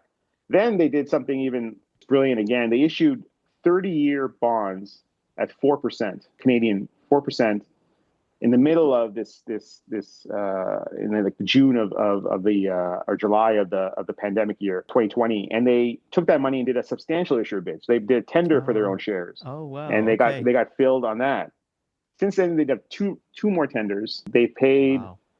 I think, something like $230 per share in dividends, and the share price has gone up a lot. The last thing they did was they announced a 100-for-1 stock split, which I've never Mm. seen before. Yeah. I saw I that. That was was that was quite interesting. Yeah, Yeah. I'm disappointed that no Canadian press even talked about it. I was like, how is this That's not a good true. story? I Yeah. even like reached out to Globe and Mail and Bloomberg, and I'm thinking, hey, this is a good story. 100-for-1 stock split. When have you ever seen that before? But no Yeah. one cared. And so that split is now done. So the stock is now, instead of being $1,600, it's $16. The NEV, or the net equity value, they disclose it every quarter, so you can get an idea of what it's worth. And that NEV is includes the book value of their life insurance company at book, so no premium. Which, if they were to decide to sell that business, they could sell it for probably 2 times book with like one phone call, or just send a note to all the big guys and say, hey, this life insurance company is for sale, and they would get a very nice offer, I think, almost immediately, because there's so many synergies for these companies, so they would do it. But arguably that business is worth a lot more than book value, 50 to 100% more probably, which would add a few bucks to their new NEV, which is like 22, call it. So maybe to add like $1 or $2 to that, so 24 maybe. Again, they own 20% themselves, and the stock is trading at a big discount. So if they were to add that, that also add a little bit to the book value, a couple bucks maybe to the net equity value rather. And then they have like these stakes in companies that are pretty cheap. They own they control Algoma Central, which is another listed Canadian shipping company, and they've been partners with them for a long time. And the holding companies all own it, and then EL owns a direct stake. So it's hard to know exactly what percentage of the economics they have, but they own a decent amount of Algoma Central. If they were ever to sell that, they'd probably get a really much higher price than where it trades, given that stock trades like at 7 or 8 times earnings. So there's like the ability to the liquidation value, and it's not that hard to liquidate because most of it is like liquid stocks, So you can look at what their portfolio is by looking at the holdings of EVT and UNC United Corp, and they have their own websites, and they list every quarter what their holdings are. Right. And if you look at their holdings, they're basically just global, growth GARPy stocks, like growth of the reasonable price stocks for the most part. Is what they own, and passive, right? So you can basically, if they wanted to, I think they could probably call up a broker and say want to liquidate, and they would get a bid maybe down 1% or something, and be able to sell the whole portfolio. But so despite that, it trades at a big discount, and I think the 100-for-1 split is really interesting because it allows investors to trade a smaller amount than they could before, right? So yes, it's great for the flows, the market structure stuff that you. Yeah.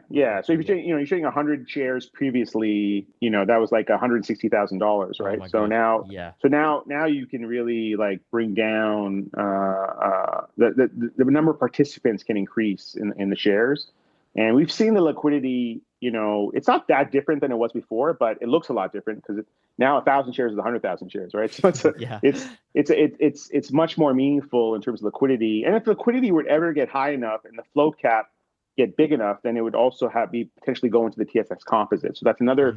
Again, there's this potential right tail where if it goes in the composite, you really are going to get a re-rate, maybe the discount were to go away. But that's that you don't want to count on that. And the way I think about it, and why it's a big portion of my portfolio, and I've also added that the last time we spoke, because of this 100-for-1 split, got me excited that people can use it as a position.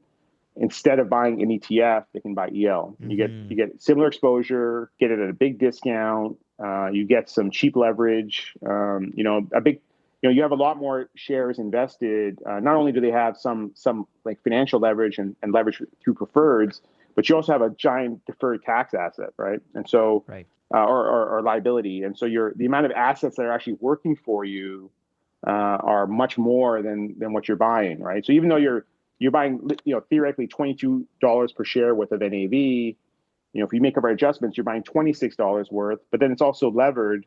So the actual amount of assets working for you, are significantly more than where it trades. So if for smaller investors, I'm hopeful over time that they'll gravitate towards it and trade it instead of trading the market. So what ends up happening with EL is that whenever investors get nervous, or they're starting to get nervous, like value investors, EL kind of reacts first. Like it goes down. It goes down more than the market usually when that happens, because it is not as liquid, and there's more urgency. And so you get sort of like these bigger moves. And so it's a good way to buy the market, I think, at a discount. And you don't have to worry about the timing as much, because you're buying it at a decent discount to its NAV. So now the NAV discount is probably closer to what it was when I first bought it, like 35% or something. And the returns have been, decent. Like, it's beaten the S&P TSX over that period. And given the exposures, to me, it's kind of a way to do everything by the book and not sort of look for these sort of outsized risk reward opportunities that I like to look for. And because when you think about how they do things, they try to keep their costs as low as possible. They don't take a lot. The family doesn't take a lot. The management team doesn't take a lot of the. They don't charge a lot for the privilege of you investing alongside them. So it's a way to sidecar with a family office pretty cheap. And so for a portion of my assets, I think it's around an 8% position or 7.5% position. Okay, I own good I own that. ownership. Yeah. Okay, a bit of a beginner question here, but genuinely curious. See what I was saying about being humble. So in terms of valuing it, so I know you mentioned net equity value. I think that was kind of Yeah. the KPI. What about when you look at earnings? Because the operating company is so small, what's the earning? Like, what does that look like? How Yeah, do you? the earnings are hard, right? Because the earnings every year are basically earnings or losses every year are generally driven by how well the equity markets do. So Okay, I see. so I think if you look at like last year, it looks like it trades at like 4 times earnings or something because they Oh, made so okay. much in the equity portfolio, 3 times, or Yeah. whatever it is, like some really low number, because they made so much because stock markets were up a lot. And so it's really hard to analyze it on an earnings number. Okay, I see. You'd have Yeah. to like look at all their holdings and figure out what the earnings are of those, Yep. and sort of like do a look through. And they have too many holdings to do that. So it's really, really diversified. So Okay. Yeah. Yeah. Yeah. you really have to do the sum of the parts calculation. It's the only way to really get there. And the good thing is, like, often when you do some of the, like, a lot of people will, say stay away from some of the parts calculations. They call them value traps. Like one of your previous guests, he always used to call it a value trap, and which is very frustrating for me to hear. And so and because some of the part calculations, there's often you're putting multiples on things. You're making a lot of assumptions to get to what the value is. But in EL's case, most of it is just stocks. So it's not hard to figure out what it's worth. The only piece that's kind of illiquid and that we don't know what it's worth is the life insurance company, and you can throw a price to book multiple on that.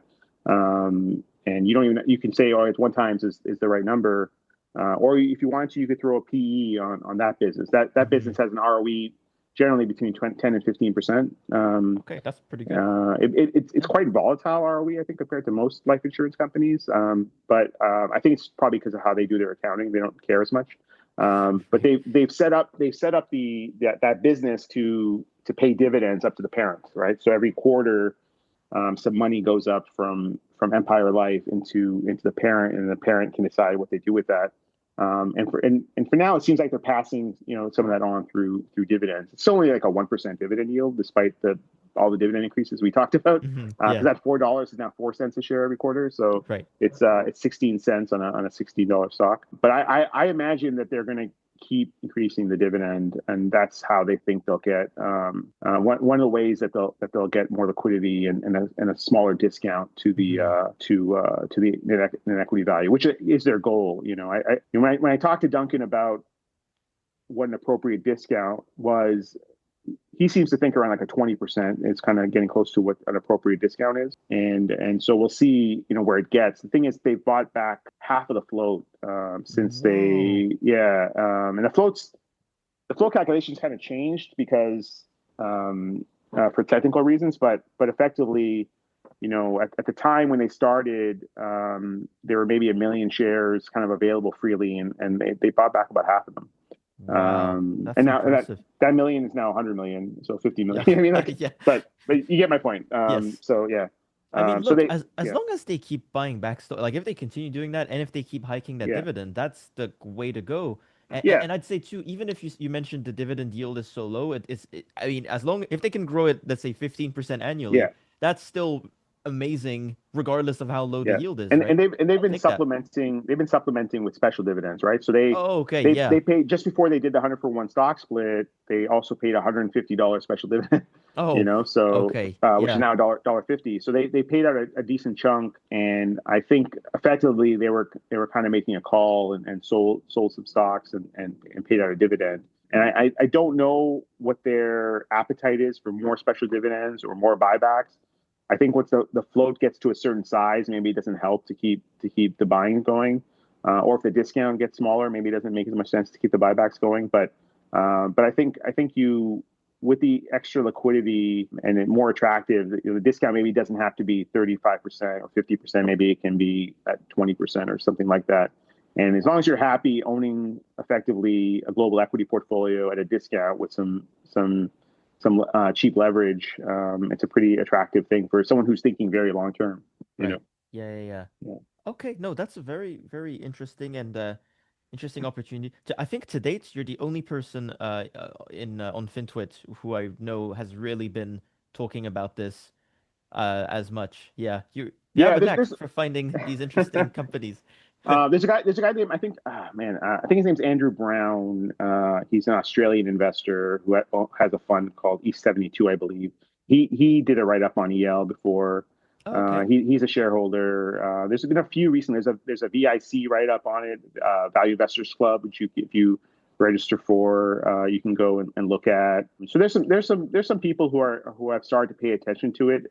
As we're 5 years into this journey of returning capital, it's attracted more attention, but there's still a big enough discount that I think it's worth owning, especially instead of an ETF. Like, I know a lot of people, will buy was it XEQT? I think it XQT, yeah. is, which has like global exposure, and so this would be like, it has maybe slightly different exposures, for, depending on what market you are, and you maybe own a little bit more Empire Life and you own a little bit of Algoma, but it's still very cheap. And if you want to own, there's another way to own EL is to buy EVT, which is their closed-end fund that they control. Okay, yes. That closed-end fund owns a large position in EL, Oh, and it yeah. also trades at a big discount, right? So Yeah. it trades at a discount, and then EL trades at a discount. So you get kind of a double Double discount discount, yeah. situation.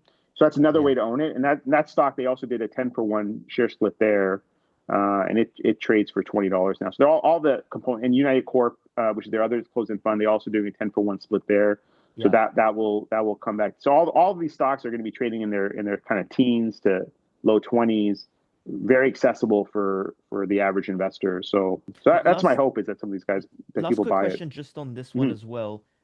So let's say we really went through on Fairfax and Strathcona how Mhm. those trade probably at a discount, but Mhm. we're seeing those kind of catalysts, the earnings growth plus the multiple expansion opportunities. Do you see that kind of opportunity with EL as well, or is that one a bit more muted? It really depends on, if it can attract investors. Like if it were to attract enough investors to get liquid enough and its float to get large enough for the TSX Composite or any other ETFs, then you could see, a real re-rating and a Mm-hmm. real move in the discount. So I think the only thing you really have here to point to is that the discount's still big, and you get a discount. And if the discount gets bigger, you buy more, and if the discount gets smaller, maybe you sell some, or you hold it forever because it's very tax effective, vehicle to own stocks in. Because of the regular dividend isn't that big, you get a lot of the capital reinvested for you, right? So, Oh yeah, right. it's kind of a good vehicle just to own. But yeah, there's nothing, kind of like Fairfax India. You're kind of just betting on, I see. Yeah. if the book value keeps going up, that the stock will go up with it. And so I do think of it as sort of market exposure at a discount, and then some optionality if you get an index demand, or if the discount closes. So Got it. Okay. Well, for our last topic of the day, if you still have time, right? We're yeah, still good? sure. Yeah, okay. I'd love to hear some of your thoughts on gold. And I don't know, am I allowed to just say congratulations publicly?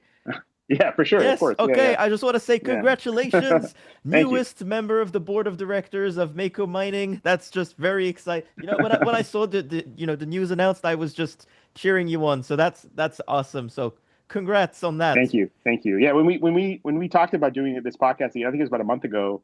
I didn't know that I was going to be on the board of Mako. It happened very quickly. But I'm very grateful to be there. I think the CEO Akiva Leisman is very focused on shareholder returns. I think the controlling shareholder, Wexford Capital, which I believe owns around 48%, I think they are very very good at allocating capital. and they have a history of being successful. I think we talked about how they started Diamondback Energy. Mm-hmm. And I've been on the board of Sailfish Royalty, which is a sister company of Mako, which Wexford also controls for the past 2 years. So I've had some experience dealing with Akiba in that setting as well. And you have to be a bit careful when you're a board member of talking about stocks publicly, especially. And so I don't want to get into the valuation or anything Of like course, that yeah, with that's Mako, fine. but I recommend everyone go and listen to Akiba speak about Mako. If you go on YouTube, you can pull up interviews from 5 years ago, 3 years ago, last year, last few months, and listen to how he talks about the business. And for me, it becomes, as someone who thinks about owning companies like a business owner, I find his disclosure in mining to be outstanding. And I think if you're a business owner, you can have an appreciation for the decision making. And I think a lot of investors, and we talked about heuristics and how investors make decisions broadly in terms of focusing on quality, trying to avoid illiquid situations, trying to avoid too much debt. And the list goes on of things people want to avoid so they don't lose money like they did during the great financial crisis. And gold investors are the same. They have their own heuristics, even though there's so few investors that will look at a gold stock because it's probably the furthest thing from quality in their minds. There's all kinds of risks that you don't have with other businesses. There's geopolitical risk. There's geological risk. There's execution risk. There's all kinds of risks that you associate. And then you also have few assets. And so if one asset has a problem, it can result in an impairment. And so I think, as I said the last time we spoke, if you're going to invest in gold stocks, keep your investments small, spread them around to different things. I have much bigger positions than I should in both Mako and Sailfish if I were following my own advice. But I'm taking a bit of a swing here, and you can go online and look at what my positions are, and each of them they're filed on SETI. And I think just generally gold stocks, because they're the furthest thing from quality, don't reflect what's happened with the gold price. And if you were to sort of look at what gold price is implied by where the stocks are trading, and I'm not talking about Mako and Sailfish in particular here, I'm talking just generally about the industry and the index and so on. RBC did a really interesting piece. I think it came out yesterday, and I retweeted. Someone put some of the pictures from that report onto Twitter, and it shows you at the free cash flow yields and the EV/EBITDA numbers at various gold prices compared to other industries. And even at much lower gold prices, they trade cheaper than the industry by a wide margin. And I think when we talked about I mentioned before about that issue why people maybe aren't how Strath wasn't up a lot today because everyone was switching into oil stocks from gold stocks. Yeah. I think a lot of people are making their decisions on selling gold stocks based on price. And not on fundamentals or earnings, and which is why we have this disconnect between where the stocks are trading and what gold price they imply. And maybe the market, if the market's right, and maybe they are right, the gold price is going to go a lot lower. But you have a lot of room before you end up in a situation where you have impairment. It doesn't mean the stocks will go down a lot. They will go down a lot if the gold price goes down a lot. But what they're worth is not going to, it's still higher than where they're trading now, even if the gold price were to go down $500 or $1,000 or even more. Right. And plus you have all that optionality that the gold price is going to go back up again, so you have this situation where the gold price going up a lot actually resulted in, really big multiple contraction across the group. And so I think, generally there's an opportunity. And I think if most investors, because gold stocks are, because they're quite precarious, they use all kinds of heuristics to decide which ones they're going to buy. And generally, they're only going to buy the highest quality names. They end up going into the biggest royalty companies like Wheat Precious Metals or Franco Nevada. Yeah. That's my only gold stock. Yeah. Yeah, it's great. Yeah. Great company. And they go to like Agnico Eagle, for example, which Yeah. is, Yeah. some of the value ones will go down and buy Barrick and Newmont and they regret it later. But the best capital allocators, the highest quality companies, ultimately end up getting all the assets. When you buy a royalty company, the operational risk is shifted to someone else, right? It's not your Right. fault if something goes wrong, and you're diversified. You have a bunch of things, and so the metrics that people invest on, like revenue per employee and margins and all that kind of stuff, all look really really good especially if you're a royalty company with a lot of scale, right? So all the money kind of goes to the best names. And they're probably still cheap, even despite all this money going to them. They trade the most expensive by a wide margin, but given where the gold price is, they even might be Right. cheap compared to what they're worth, right? And when you think about cheap, it's like, well, what's my expected return on any of these things? And I think when the further down market you go, if you're not in any ETF yet, if you're a producer, and you have cash flow and you have places to invest your incremental cash flow at really high rates of return, the potential returns could be fantastic. I mean, multi Mm. bags over a few years. And we don't know where the gold price is going to go. It does seem to me like this new administration in the U.S. is trying to accelerate, the U.S. dollar, coming down to make the U.S. more competitive for manufacturing and so on, which is entirely logical. I think it's a big pain point for the world how strong the U.S. dollar has been, and a lot of these fiat currencies around the world that are part of the DXY have all benefited from the U.S. dollar reserve currency status. Whereas if you're an emerging market country, you've been hurt often by the strength because you borrow in U.S. dollars, you pay a higher interest rate than any the Americans have to pay, and then your currency depreciates while On top you're of that, waiting to pay it yeah. back. So the required return you need to make investments is way higher than any Western country. I'll group all the DXY countries as the Western countries. Is the hurdle rate's a lot higher, and so you don't create as much value. And so it's a real. I think it is a real issue that is being dealt with. And so if you look at who's buying gold, it's a lot of the central banks. China and India. Yeah, China, India, Poland. There's a bunch of them that are buying gold, and really it's just it's instead of U.S. dollars, right? So if you need a reserve currency asset you can rely on. They're basically putting their excess reserves into gold instead of buying more U.S. dollars and buying more U.S. treasuries. If they think the U.S. dollar is overvalued, they rather own gold and other commodities, right? So they'll store oil. It's just gold is easier to store than anything else because it has so much value associated with every ounce.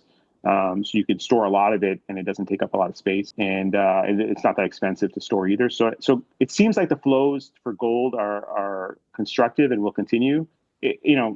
What happens in the next month, 3 months, 6 months, hard to know. You can have big pull back in gold, given how much it's gone up and how quickly it's gone up. But again, the stocks reflect much lower gold prices. So I think there's a real opportunity to take advantage of. And again, I don't suggest anyone make giant bets, but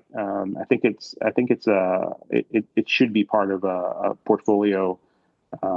It's in one way or the other. And the good thing is, if you own Fairfax, you own some gold because Orla mining. they own Orla Mining. Yes. I'm sure they own other gold stocks that we Yes, don't they know do. about. But that's a nice one. But I gotta jump Orla's in. I was waiting to yeah jump in on this. Pierre Lassonde, who's yeah the Franco Nevada founder, right? He yeah also, just by himself, owns a huge chunk of yep Orla. I think he owns like 20% or 18%, something like that. yeah There's a clip of him on a podcast maybe about a year ago. It was a bit before the US election, I think. yeah And he was saying, yeah, if Trump wins, he thinks gold is actually gonna go, he's literally said through the roof for years at a time. yeah And he said basically based on everything you just mentioned, plus just like his interpretation of what U.S. policy might look like. But basically, he was saying, and he pointed to a time period. I forget when it was exactly, but I think it was like 1980s or something like that, hmm where for around 5 to 6 years, gold went up almost times 10, literally. And he said maybe it's not gonna yeah go times 10, but it's gonna. He thinks it's gonna go up for these next 4 years. yeah So yeah he that said, that I'm was during extremely the bullish on gold. Yeah. that was during the 70s when Oh, when 70s. the Yeah. U.S.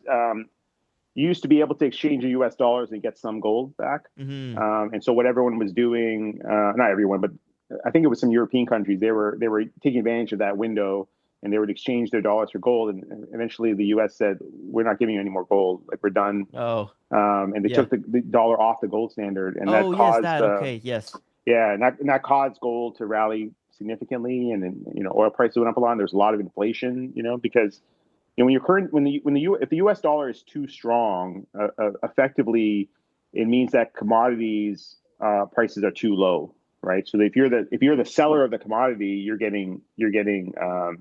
selling something that's worth more for too little, Right. right? And so that's the change, I think, that we're going through now. We went through in the 70s. Where, there's a little bit of this happened in the early 2000s after 9/11. The gold price had Oh, yeah. come all the way back Yeah. down to like 250, 300, and then it really went up a lot. The difference between that cycle and this cycle, and one of the reasons why investors don't want to touch gold stocks, is that the gold stocks then anticipated the move, in the sense that initially there were some really big moves, a lot of 5 baggers, 10 baggers, all kinds of big returns, but the stocks ended up trading at really high P to NAV multiples, like price to Oh, NAV. yeah. So in Yes. this NAV, it's a different kind of NAV. The gold stocks, they do it like at a 5% discount rate, which seems low, but the gold price also goes up. It's always in contango, meaning that the forward, you can always hedge out based on where interest rates are at a higher price. So if you go out 3 years, like the gold price is like 3,800 or something, or 30, yeah. So on a forward curve, so if a producer wanted to, they could sell it out in the future. No producer wants to, because investors buy the stocks for exposure to gold, right? They don't Right. they don't want you to hedge, but if you have to hedge because you're tight on financing or something, you can do that Mm-hmm. at much higher prices than we are now a few years out. And so, but this time, I think the price and NAV multiples generally are significantly, the bigger you are, the more liquid you are, the closer to NAV you trade. But for the smaller, mid caps, the intermediates, and especially small caps, the price and NAV multiples are much, much lower. They're like well under Right. one, in some cases, Wow. half or even Yeah. lower. So you have, and on a price to operating cash flow, or even on a free cash flow basis, they trade cheaper than the rest of the market, right? So Yeah. you have this situation where, and look, they should trade cheaper. It's not a great high quality business by any means. Right. You're a price taker, right? But Yes. right now the margins are so big, and the earnings momentum is so high, that I think what we've seen recently is that you've seen quants buying gold stocks, and generalists selling, right? So generalists, who made a great call to buy gold at the end of last year, or sooner, and have had this tremendous run where we talked about XGD being up 42%. Yeah. GDXJ and GDX, I think, are up more than that, because it's in US dollars, not Canadian dollars. The US dollar is weakened. But those two indices, which you actually see when you look at their shares outstanding for those ETFs, they've been declining precipitously. And so Mm-hmm. you would think, hey, gold, if your ETF's up 50%, you think that would attract investors. It's done the opposite. Investors are selling, because what I believe is happening is that either individuals or quants or whatever are buying individual stocks, and they're pushing the value of those stocks above where they're marked in the ETFs, Oh, or yeah. GDXJ and GDX. So Yeah. which forces the brokers to take the opposite position. They'll short the stocks that are being bid up, and they'll buy the ETF, and then they'll go and exchange the ETF for the stock to cover their position. And so that's the market efficiency of ETFs working. But what it means is that the size of these ETFs is actually shrinking at a time when the gold price is near all-time highs. It's a remarkable thing. It's the same thing with energy stocks, for that matter. Energy stocks, the oil price is up a lot, so maybe it makes more sense that those ETFs are shrinking. But generally, ETFs associated with resource stocks are actually shrinking at a time Mm-hmm. when commodities are actually doing pretty well, generally. That's very And counterintuitive. Yeah. it is. It's really surprising to me. If you had told me that GDXJ would be up 50%, but the number of units would be down like 20% or whatever it is, I'd be like, I don't understand. How did that happen? How come? Where are the animal spirits? Where's all these? Right. How come everyone will buy AMC when it's not worth Oh anything, my but they God. won't buy Yeah. a gold ETF? You know what I mean? Like, it's, Yeah. I thought some of these, like, meme type buyers would step into these GDXJ and GDX gold ETFs, but I think it's almost easier to trade those types of names, or if you trade crypto or meme stocks or whatever.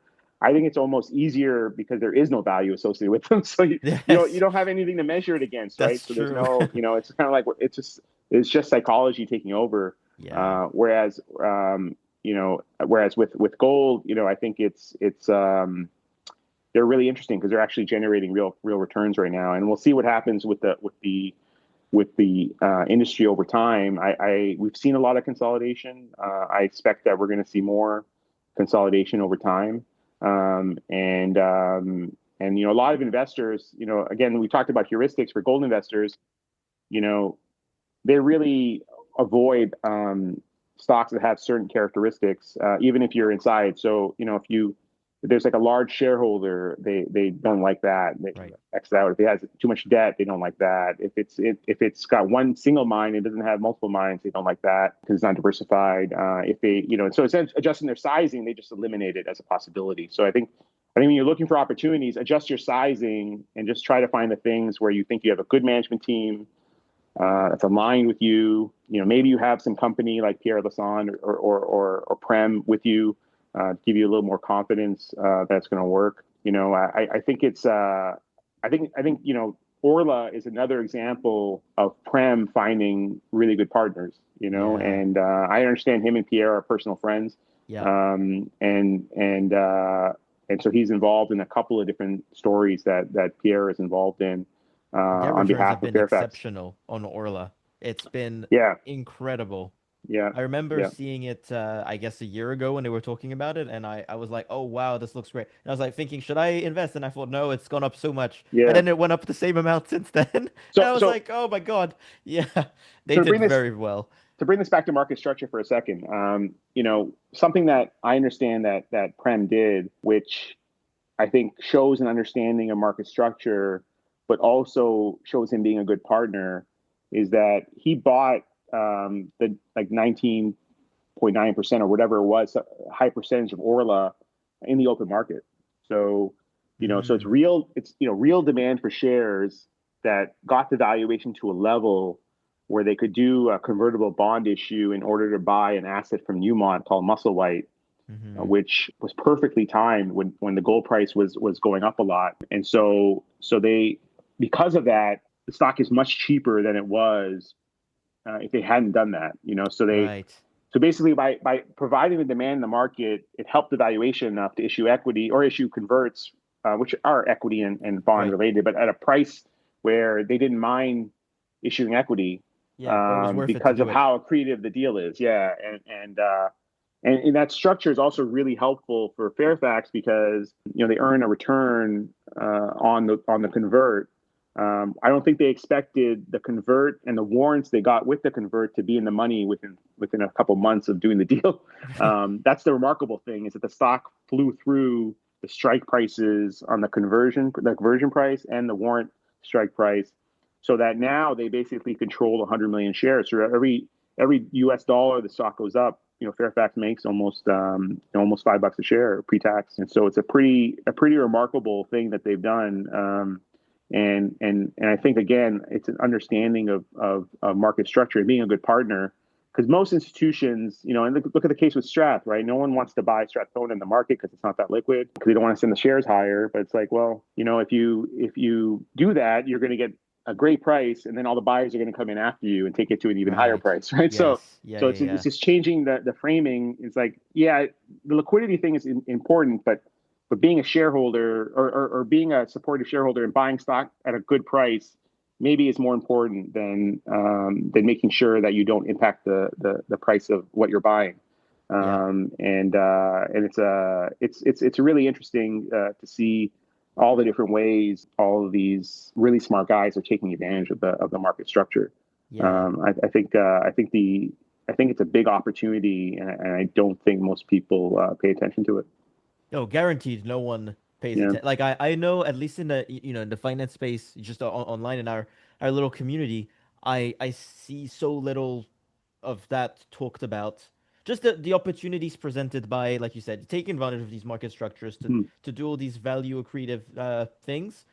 separate from just the regular operations of the Right. business, which is another big piece, right? But when you have both, and the business is cheap just in general, and you have great management, Right. that's just like it feels like almost a a repeatable strategy too when you think of just noticing all those patterns Yeah, I and then think taking looking for these action. things. Yeah, I Yeah, think looking for these things is helpful to decide which ones you pick. And if you buy a great business at a great price, that's the most important thing. But then if you can anticipate the flows, then you can get a re-rating, and that can really accelerate your returns. Right? You think about over the past 5 years for Fairfax. The price to book went from 0.6 to like 1.6, right? So you get yeah, 1x the returns, or would that be like 2.5%, a little more than 2.5 times rather, the returns yeah, are coming from the multiple expansion. yeah, Now because Fairfax has like high teens kind of ROE over that period, the book value has also grown a lot. So you get a double whammy. If it had just been the book value growth, it would have been fine. But with the multiple expansion, wow, it's really great. And I think for a lot of the names that we've talked about, they have that potential. Strath has that potential, and Fairfax has that potential. Because you're anticipating the flows, and even Fairfax India EL, they have potential buybacks and all that kind of stuff, and potential index ad for EL and for Fairfax. They might be able to sell Anchorage to buy back shares. So that's more flows that are coming in. So there's just ways to think like if how do I make sure this is not a value trap? Like yeah. how do I make sure Right. my discount's not going to grow more and more? And we talked about gold stocks. It's a scenario where you made really good returns on the stock if you bought it. Whichever gold stock you bought probably in November, the last time we Yeah, spoke, it's probably Franco up, did real well. right? Yeah, It's probably up I'm over up like 50%. 50%. Yeah, Yeah, yeah, yeah. yeah, And so you've made a bunch of money, but your multiple is probably smaller. yeah, It's actually probably become a bit cheaper on an absolute basis based on the spot gold price, right? What yeah. the spot gold price is going to be going forward is a tough call, but it's hard to argue that it's the only way is for it to go lower, which is kind of what the market's pricing in. I think there's also optionality upside, so you kind of have both sides to play, and you're not paying at all for the upside potential. No, Um, 100%. If I'll speak 1 minute on Franco Nevada, but I was very very proud of that one purchase. That was nice. So it's a business I've loved for a long time, for years, but I always thought it was a little expensive. And then they had this Cobre Panama problem. It's the mm, Panamanian government that shuts down their mine. It was their largest asset. It was I think 20% of all of their revenues, which is a lot that disappeared overnight, and the stock just collapsed basically. And I thought, look, this is a great royalty business with no debt. And other than that one problem, everything else is great. And they mm, still have a great, growth plan. So I just thought it was a good opportunity. And anyway, they've recovered all of those gains since then. The mine is still closed, but Panama has a new government and they're actively talking. They may actually open it up again. So there's that optionality of the mine coming back online. right, But even if there isn't, they're still at record revenues because of the gold price right, that's just sent everything through the right. roof. And they're And still doing deals every month. So, yeah. and some of the key guys who started Orla are from Franco, right? Not Yes. not Yeah, yeah, yeah. not not only Pierre Lasson, but also John Graham. Yep. He's one of the founders of Orla, and so these guys they have a good network. And in gold, a lot of the capital goes to whoever's got the best reputation. And the lower your cost of capital, the higher the returns can be, right? So it's almost like Yeah.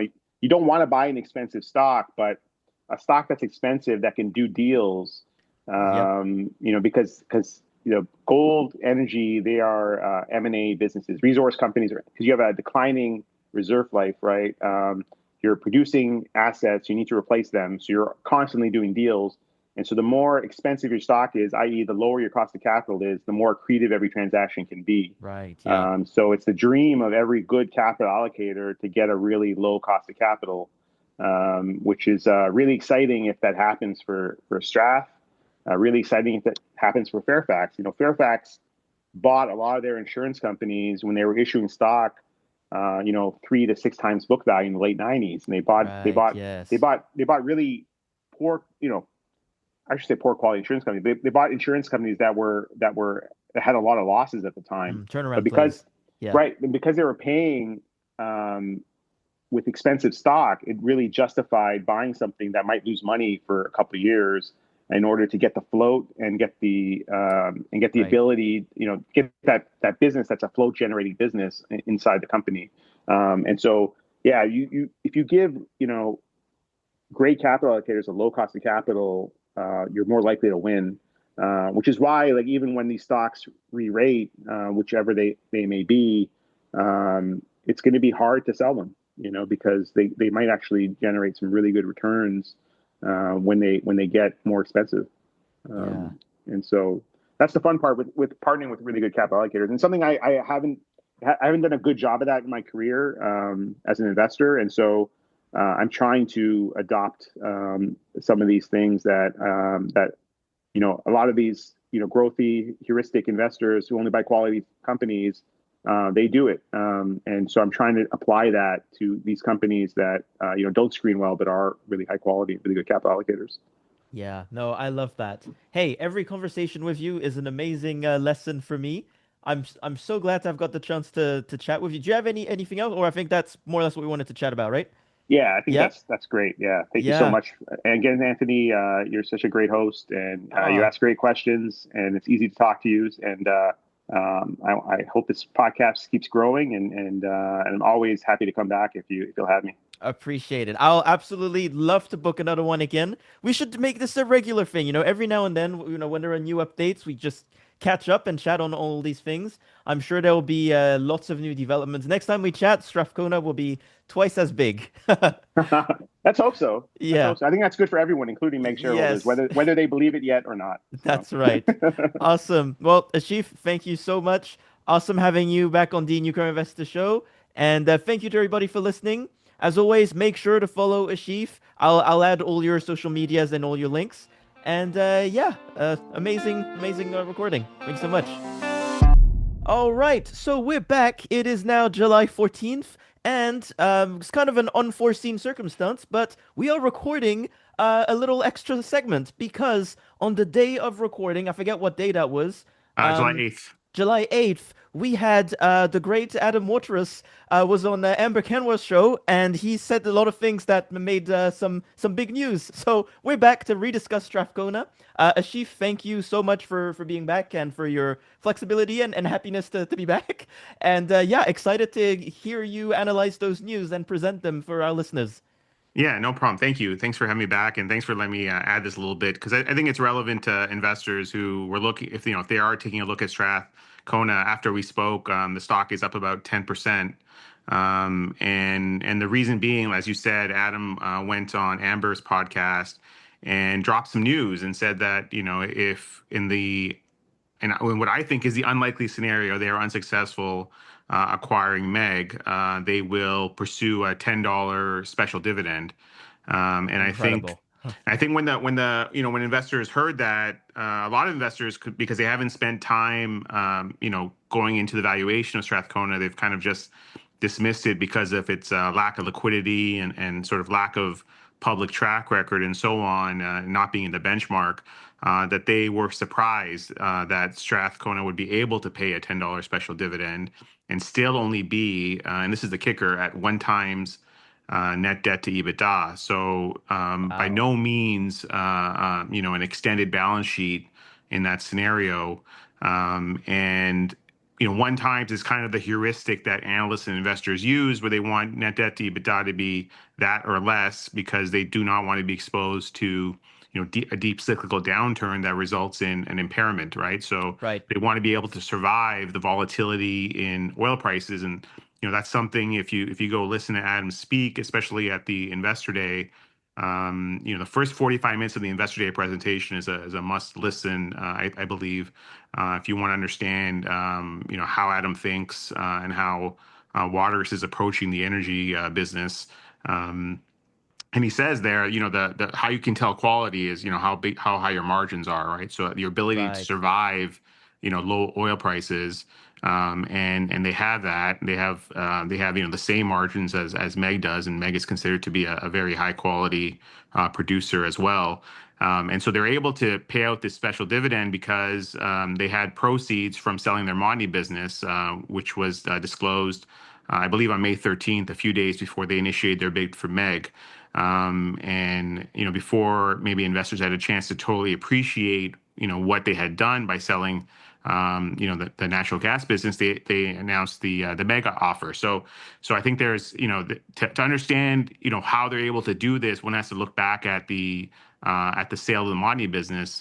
They sold that business for $2.84 billion, which eliminated all their debt, and they used that. They were able to then end up in a net cash position now. So that has given them the ability to do this. And just for a second on that sale of that Montney business, and I don't know if I mentioned this when we spoke last week, but effectively what they did is when they bought Pipestone Energy, which is how they became public through a reverse takeover. They used equity to do that deal, right? Which is how the public float of Strathcona first started, and the Pipestone shareholders effectively got Strathcona stock valued at $40 a share. So in a sense, they issued equity at $40 a share versus the current price of around $33.50. And when they sold the Pipestone business, the Montney business, they had some other Montney assets as well, which were grouped in there. But when they sold those assets, they effectively sold it at $60 per share. And so they created a significant amount of value for shareholders by entering into that transaction. And I think they were able to do it because they were able to do what others weren't willing to do, which is buy something and then sell it, quite frankly. And I think the three companies that ended up splitting those assets, they weren't in a position themselves to do what Waterous and Strathcona were willing to do, and it paid off big time for shareholders and put them now in a position where they can either buy MEG, which again I think is a higher probability. In my mind, it's north of 75%.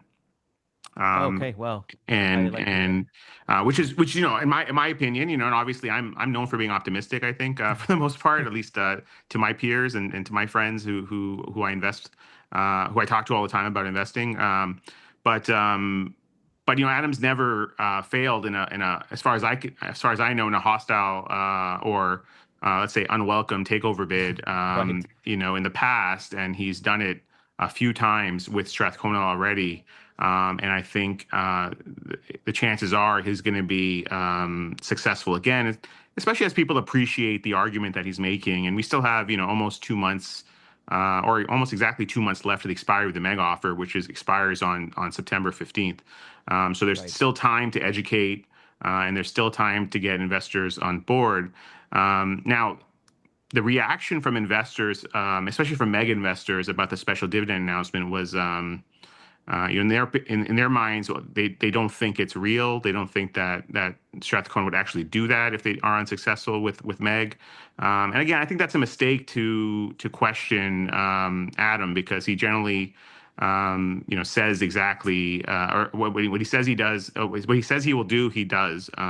And Yeah, so he I wouldn't think, say that randomly just for his own reputation and stuff. It's yeah, very yeah, unlikely that he would throw that $10 a yeah. share dividend a second option unless he was really prepared to do it. Yeah, and Yeah. I think it seems like it's in contrast with what he's been saying he's trying to do, which is trying to grow, right? So Hmm. it seems like, and that's why I think that it's hard to connect the dots for some investors, because he says he's trying to get a higher stock price so that he can do deals and grow, and yet he's going to pay a special dividend. That doesn't make sense. He's going to be losing firepower to go and do deals. But I think what investors are missing is he doesn't care that much about where the stock price is on its own. He cares about where the valuation is for the company, right? And he's very Right. incentivized. Adam and the rest of the Waters team are very incentivized to get the share price higher, because my understanding is they earn performance fees based on when they distribute the shares, the valuation they distribute shares out to shareholders. So Right. Yeah. by paying a special dividend, I'm not sure what portion of the cost basis of their investors that will eliminate, but I think it's most of it probably, given that they only raised, I believe, about 1.8 billion in cash, and they're going to be paying out a dividend of 2.1 billion. Wow. Now, obviously, some of those dollars are going to the new Pipestone investors, but a lot of those dollars are going to the original investors. And those original investors might still like the company. They might still want to be invested. They might actually, in fact, decide to reinvest their dividends. And you can see a scenario where you have, these holders of Strathcona getting 2.1 billion, but only having post dividend about a little bit over $1 billion afloat. If you assume the stock were to go down by the same amount of the dividend, which is what most people assume. And if you assume that when it gets down to that price, well, you're still going to have a $1.20 dividend yield on a $23.50 stock price. You're still only going to have 44 million shares, I think 45 million shares in the float, of which I believe only 10 million is probably available to be purchased, because the rest is owned by fairly strong hands in terms of being former LPs that were distributed some shares, and also the Pipestone shareholders that voted in favor of the transaction. So Right. the amount of float available is pretty small, and you've just given these shareholders a lot of capital. And so if they decide to redeploy inside Strathcona stock, you can see how it can re-rate pretty significantly. And they aren't using any new dollars; they're just using the company's own money effectively to buy the stock. And that could result in the valuation getting much closer to what MEG shareholders require in order to sell, because they're very I find with MEG shareholders, they're very focused on headline numbers. They're very focused on the narrative, not so focused on the value of Strathcona and what they're getting in the exchange. Not so focused on what the pro forma company looks like and what valuation it could trade to. And so if it takes, in the scenario, there's two scenarios with MEG, right? Either someone else comes in and buys it and Strathcona decides, or three scenarios. One, they win, and they win it on the first try, and they don't have to do anything to win it. They might bump a little bit and win, and let's put that all in the same category and sort of, so the first most likely thing to happen. The second potential thing to happen is someone else comes in and bids, and and Strathcona decides, we don't want to match or try to compete with that secondary offer if it's particularly rich. And the third scenario, MEG shareholders just say no, and the stock keeps trading. So in that third scenario, it's entirely possible that if Strath goes ahead, there's no offer. The offer is not accepted by MEG shareholders. Both stocks keep trading. Strathcona decides we're going to pay out the special dividend, and its shareholders decide to reinvest some of it. And the valuation gets to a point where it's valued at, let's say, 80,000 a flowing barrel, which is what MEG shareholders require.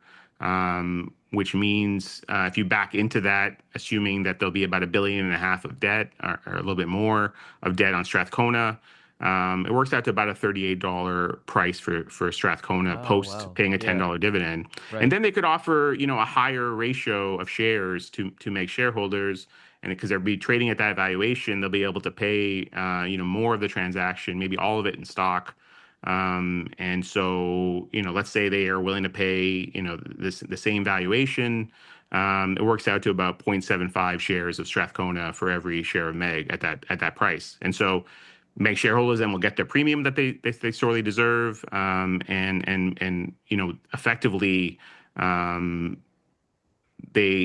the new shares or the additional shares that Strathcona would have to issue in order to buy MEG, well, those shares, the value of those shares you can compare to the $2 billion of dividends they took out, right? So you can sort of back into a number as to where they were willing to issue stock, and it's higher than 38, right? So this is how you this is a way to protect equity shareholders and give MEG shareholders what they want potentially. If we end up in that third scenario where MEG shareholders have rejected the Strath deal, but there are no other deals for them to take or accept, and so I think either way you look at it, for Strath, it's a very logical approach if they want to grow their valuation, and it's another way to show minority investors who have an opportunity here to buy Strathcona now that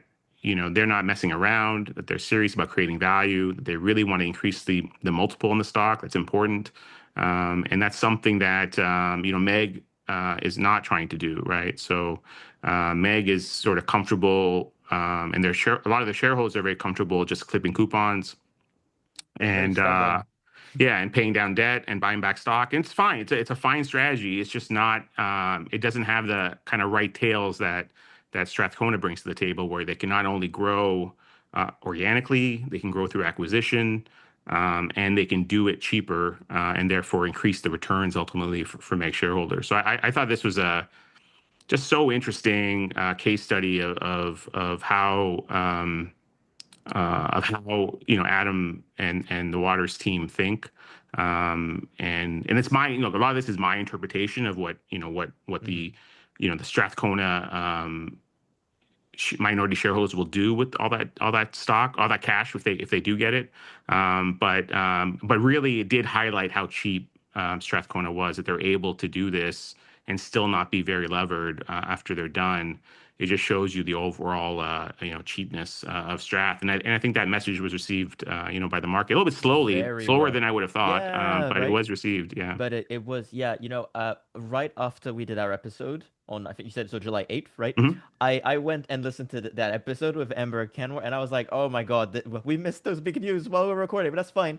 And then I went and I listened actually to you mentioned that Investor Day presentation with Adam, and I watched a few YouTube videos. There's a few of him floating around now. He's doing these presentations, right? And you're right. He's very much unlike anyone else that I've really seen in that industry talking about all of these assets and how, allocating capital and so on, right? I think a lot of the other oil industry execs, they tend to be, they're very much, like operators, but they're maybe too focused on the operations, but then sometimes get lost in the sauce on like, okay, well, maybe there is potential to do specific deals and whatnot, right? That's really kind of the thing that I noticed listening to him versus the others. Yeah, I think he's very very thoughtful. They're very thoughtful as to how they approach everything, and they're very transparent about sort of what they're trying to do.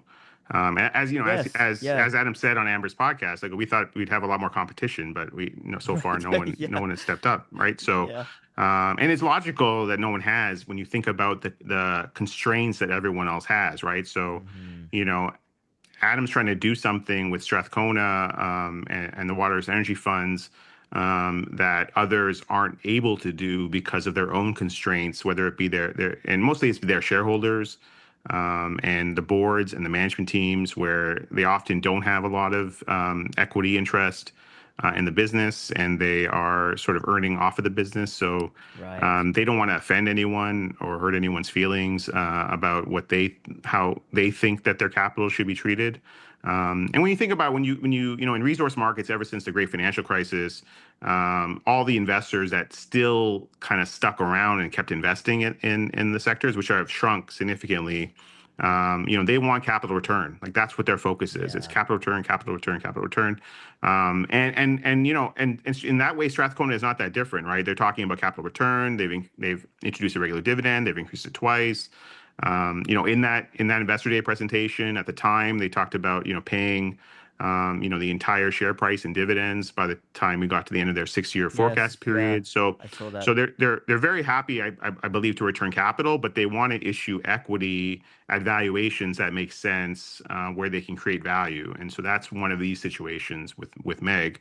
I'm sure there will be others, but ultimately their goal is to increase Sorry.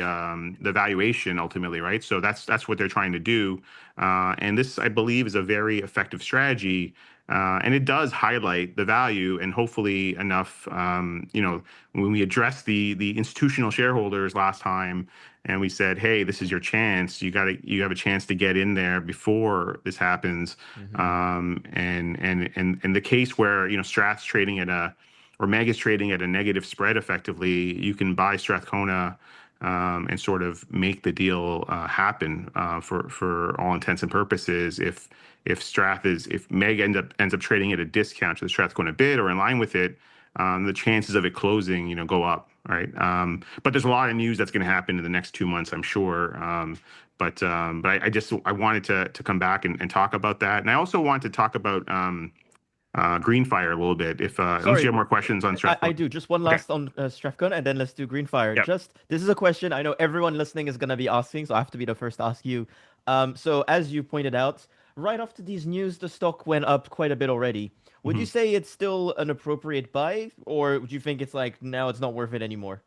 No, I still like it a lot. I mean, let's just go back to what Adam said on Amber's podcast, where he said, we're at a 17% free cash flow yield, and the stock was Yeah, 10, that's crazy. right? The stock was Wow. 10% lower, right? Yeah. So now maybe that's down to 15%, Yeah. free cash flow yield. Still very, very good, right? Yeah. And that's at the, around current oil prices, 67, 68 dollar US WTI oil price. So yeah, so I still think you're getting a really good deal. And I think if anything, you should come away with a little more confidence that these guys are really focused on the goal, and they're creative, and they're willing to take a step back, arguably, right? Pay a big special dividend, shrink the Mm-hmm. enterprise, or I guess it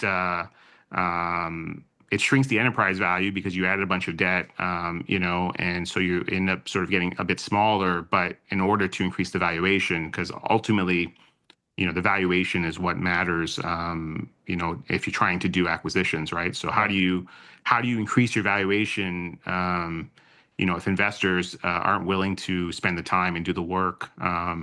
And this is one way I think that they can do it. That makes a lot of sense. And now it's possible they pay a big special dividend, and none of the LPs who own Strath or any of the other Strath shareholders decide to buy it.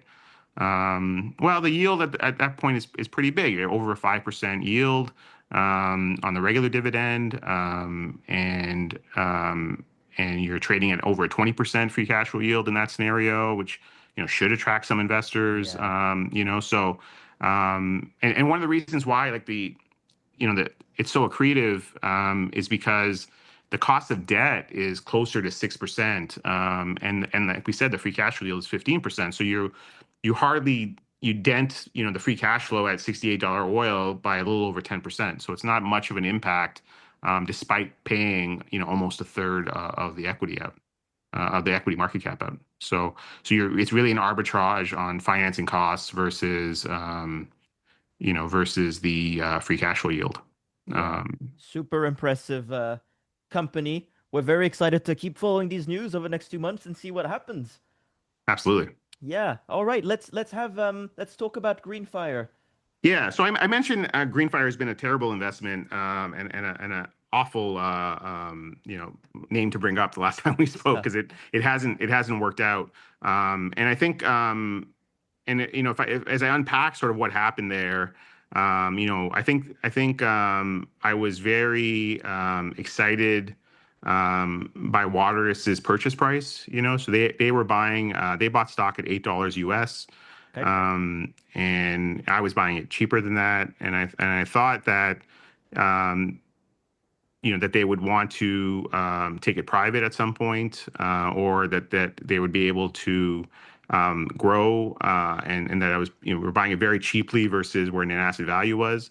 And the communication from the company post Waters getting control is, the old management team might have been flying a bit too close to the sun in terms of how they were operating the assets, that they were very capital starved, so they weren't doing things the way that Waters would do them, and that the debt facility that they have, which is is pretty punitive, not only from the financing rate, I believe it's a 12% coupon, but it also has a lot of restrictions on what on what Greenfire can do with their cash flow, and so it wasn't allowing them to spend as much on capex as potentially that they would need, and so they've been pretty clear they plan to do something about the debt later in the year. In October, they're allowed to actually, pay down the debt without any penalty. So it's a logical moment where they might decide, hey, we need to do something with this debt. And there's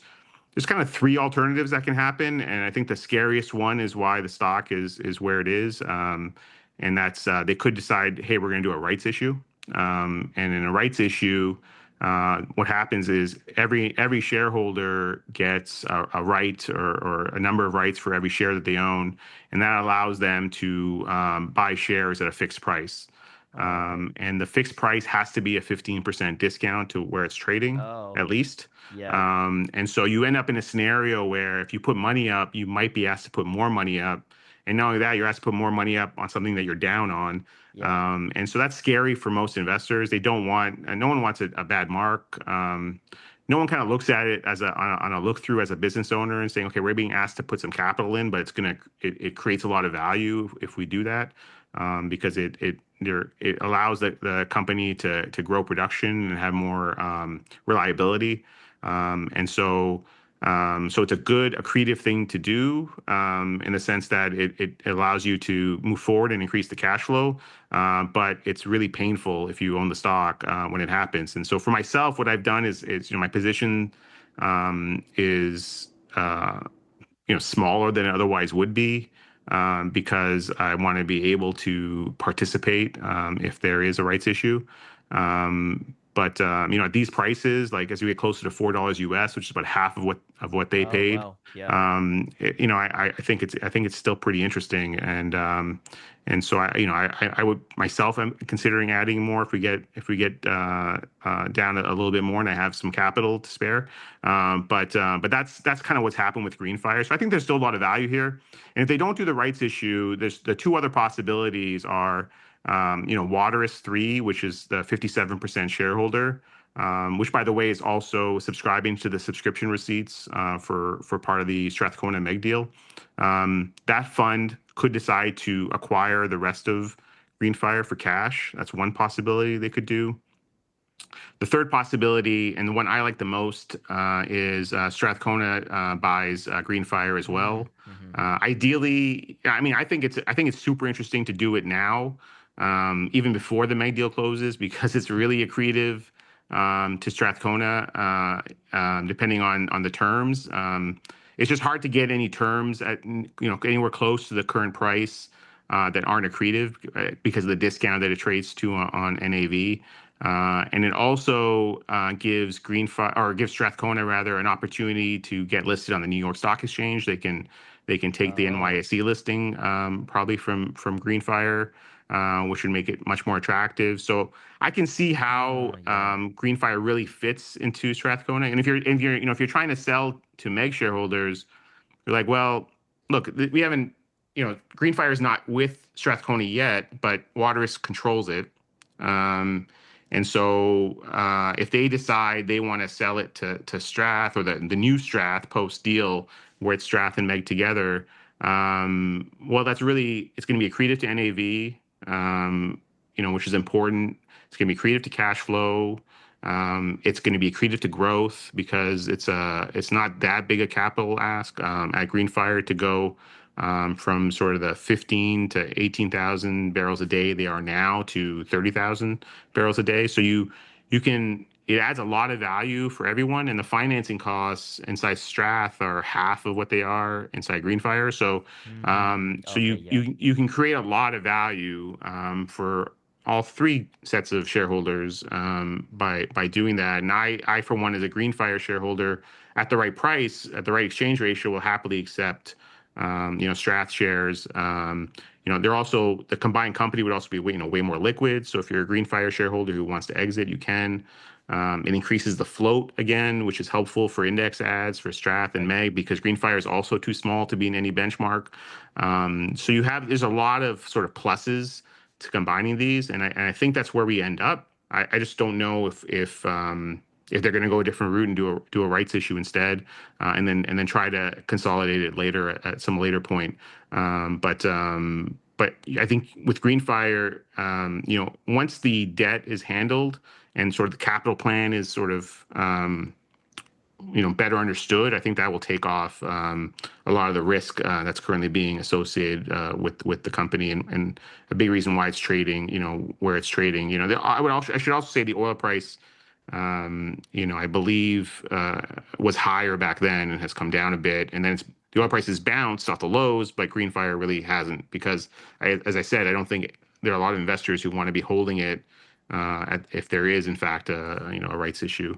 And it doesn't trade that much, so it's not like it's it's really the marginal shareholder that decides where it trades, right? So Right. it's not necessarily indicative of what the investors that hold it think it's worth. I think Yeah. the ones I speak to think it's worth a lot more than where it's trading.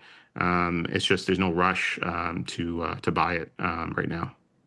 Interesting. What a interesting case. Whenever I hear these stories, I know I keep going back to Brookfield, but it feels very Brookfield-esque when you have that one company that controls lots of other ones, right? And they kind of always thinking about, should we merge them? Should we do something? And all. It's very similar Yeah, type of yeah, dynamic, but it yeah, gives all that optionality, which is great, right? Like yeah. having that possibility to think things through and do stuff like that. It's always it works its wonders when it goes well. Yeah, So. absolutely. And water is, and it's another example of water is just being so creative and knowing the rules so well of Canadian takeover law Oh that yeah. they accumulated their 57% stake by buying from, I believe they used the full extent of the rule. There's a takeover bid rule in Canada where you can buy at up to a 15% premium from up to 5 foreign holders of the stock without having Oh. to make a takeover bid for the rest of the shares. And so they use this Okay. exemption Yeah. to accumulate their 57% position. And now the 43% minority are sort of waiting to see what their fate is, for all intents and purposes, right? So still, Interesting. a cheap asset at a big discount to NAV, considered to be very high quality, which I'm sure MEG shareholders will appreciate. Yeah. Low steam oil ratios. Also has growth potential, and also has CNOOC as a partner, which is interesting Who, as sorry? well. CNOOC, the Chinese, Oh, okay. Yeah. yeah, the Wow. Chinese Oil oil and gas company. company. Yeah. Yeah, they own 25% of a JV that is Oh. Greenfire's main asset. And Okay. so, Wow. and CNOOC also owns some other oil sands assets in Canada that at some point might look really good inside Strathcona, but you probably need a much higher valuation and a much bigger market cap before they can go after those. Yeah. But if they do, my bet is it'll be very creative and very good for shareholders, because that's something that I don't think the Strathcona team and the Waters team will sacrifice. Everything accretion is super important. Of course. Even though on the MEG deal, most of the accretion is going to the MEG shareholders. Strathcona is getting the liquidity that the MEG shares have, right? So, Right. which is hugely important in accelerating the timeline. And yeah, and so we'll see what happens. But it's super interesting, super Yeah. super interesting. The last question, for Greenfire. I have to ask you the same thing too. So I know last time we spoke, you liked the stock quite a bit, Hmm, and now it's down a little bit. a lot. For someone, a lot. For someone considering it now, do you think it's an interesting buy, like in I, terms of value? yeah, I mean, I do. I don't think that you want to make it a full position if you're gonna buy it. Hmm. I don't know how much capital exactly they're gonna have to raise, but it could be, you know, let's say it's 140 million at $4 US. That's about half of the market cap. So it increased the market cap by a third. Okay. Um, and so, or by half, I guess, so that the new issued shares would, anyway, it's confusing, but Right. I get it. there's about Yeah. 70 million shares outstanding. They would issue about 35 million at $4 US. Um, that's a potential amount that they would need to raise. And so you need to think, well, if I have to put up um, 50% more capital, will I be able to do that? And so I think you kind of keep your position size smaller. For that reason, also, it is more speculative, right? It's a one asset company. Right. Yeah, You that's know, an important point. yeah, Yeah. and you know, minority shareholders don't have a lot of control as to what happens here, except you know, they can vote no if there's a takeover bid that's too low, and you know, I think all of the shareholder base, the shareholder base is fairly concentrated. And there's a lot of sophisticated players, so I do think that there would be some opposition at a price that was considered, you know, too low. But there's a lot of room to negotiate, I think, between where it's trading now, you know, $4.30 or so US, and $8 where, you know, Waterous made their purchase. So there's a big spread to sort of see for them to be able to buy it cheaper than where they bought the rest of it, even if they have to put in some more capital to get to where you know, that asset should get to. Okay. Well, lots to think about and lots to follow on this one as well. Was there anything else on Greenfire, or I think that covers it? No, I think that's it. Okay. Well, Yeah, Asheef, thank you so much again for being here once my again on the pleasure. show. I really appreciate it. For everybody listening, please make sure to go follow him on Twitter. I'll put all of your links. And yeah, and make sure to give us a 5-star on the podcast. Thank you everybody for listening, and I look forward to connecting again with you soon.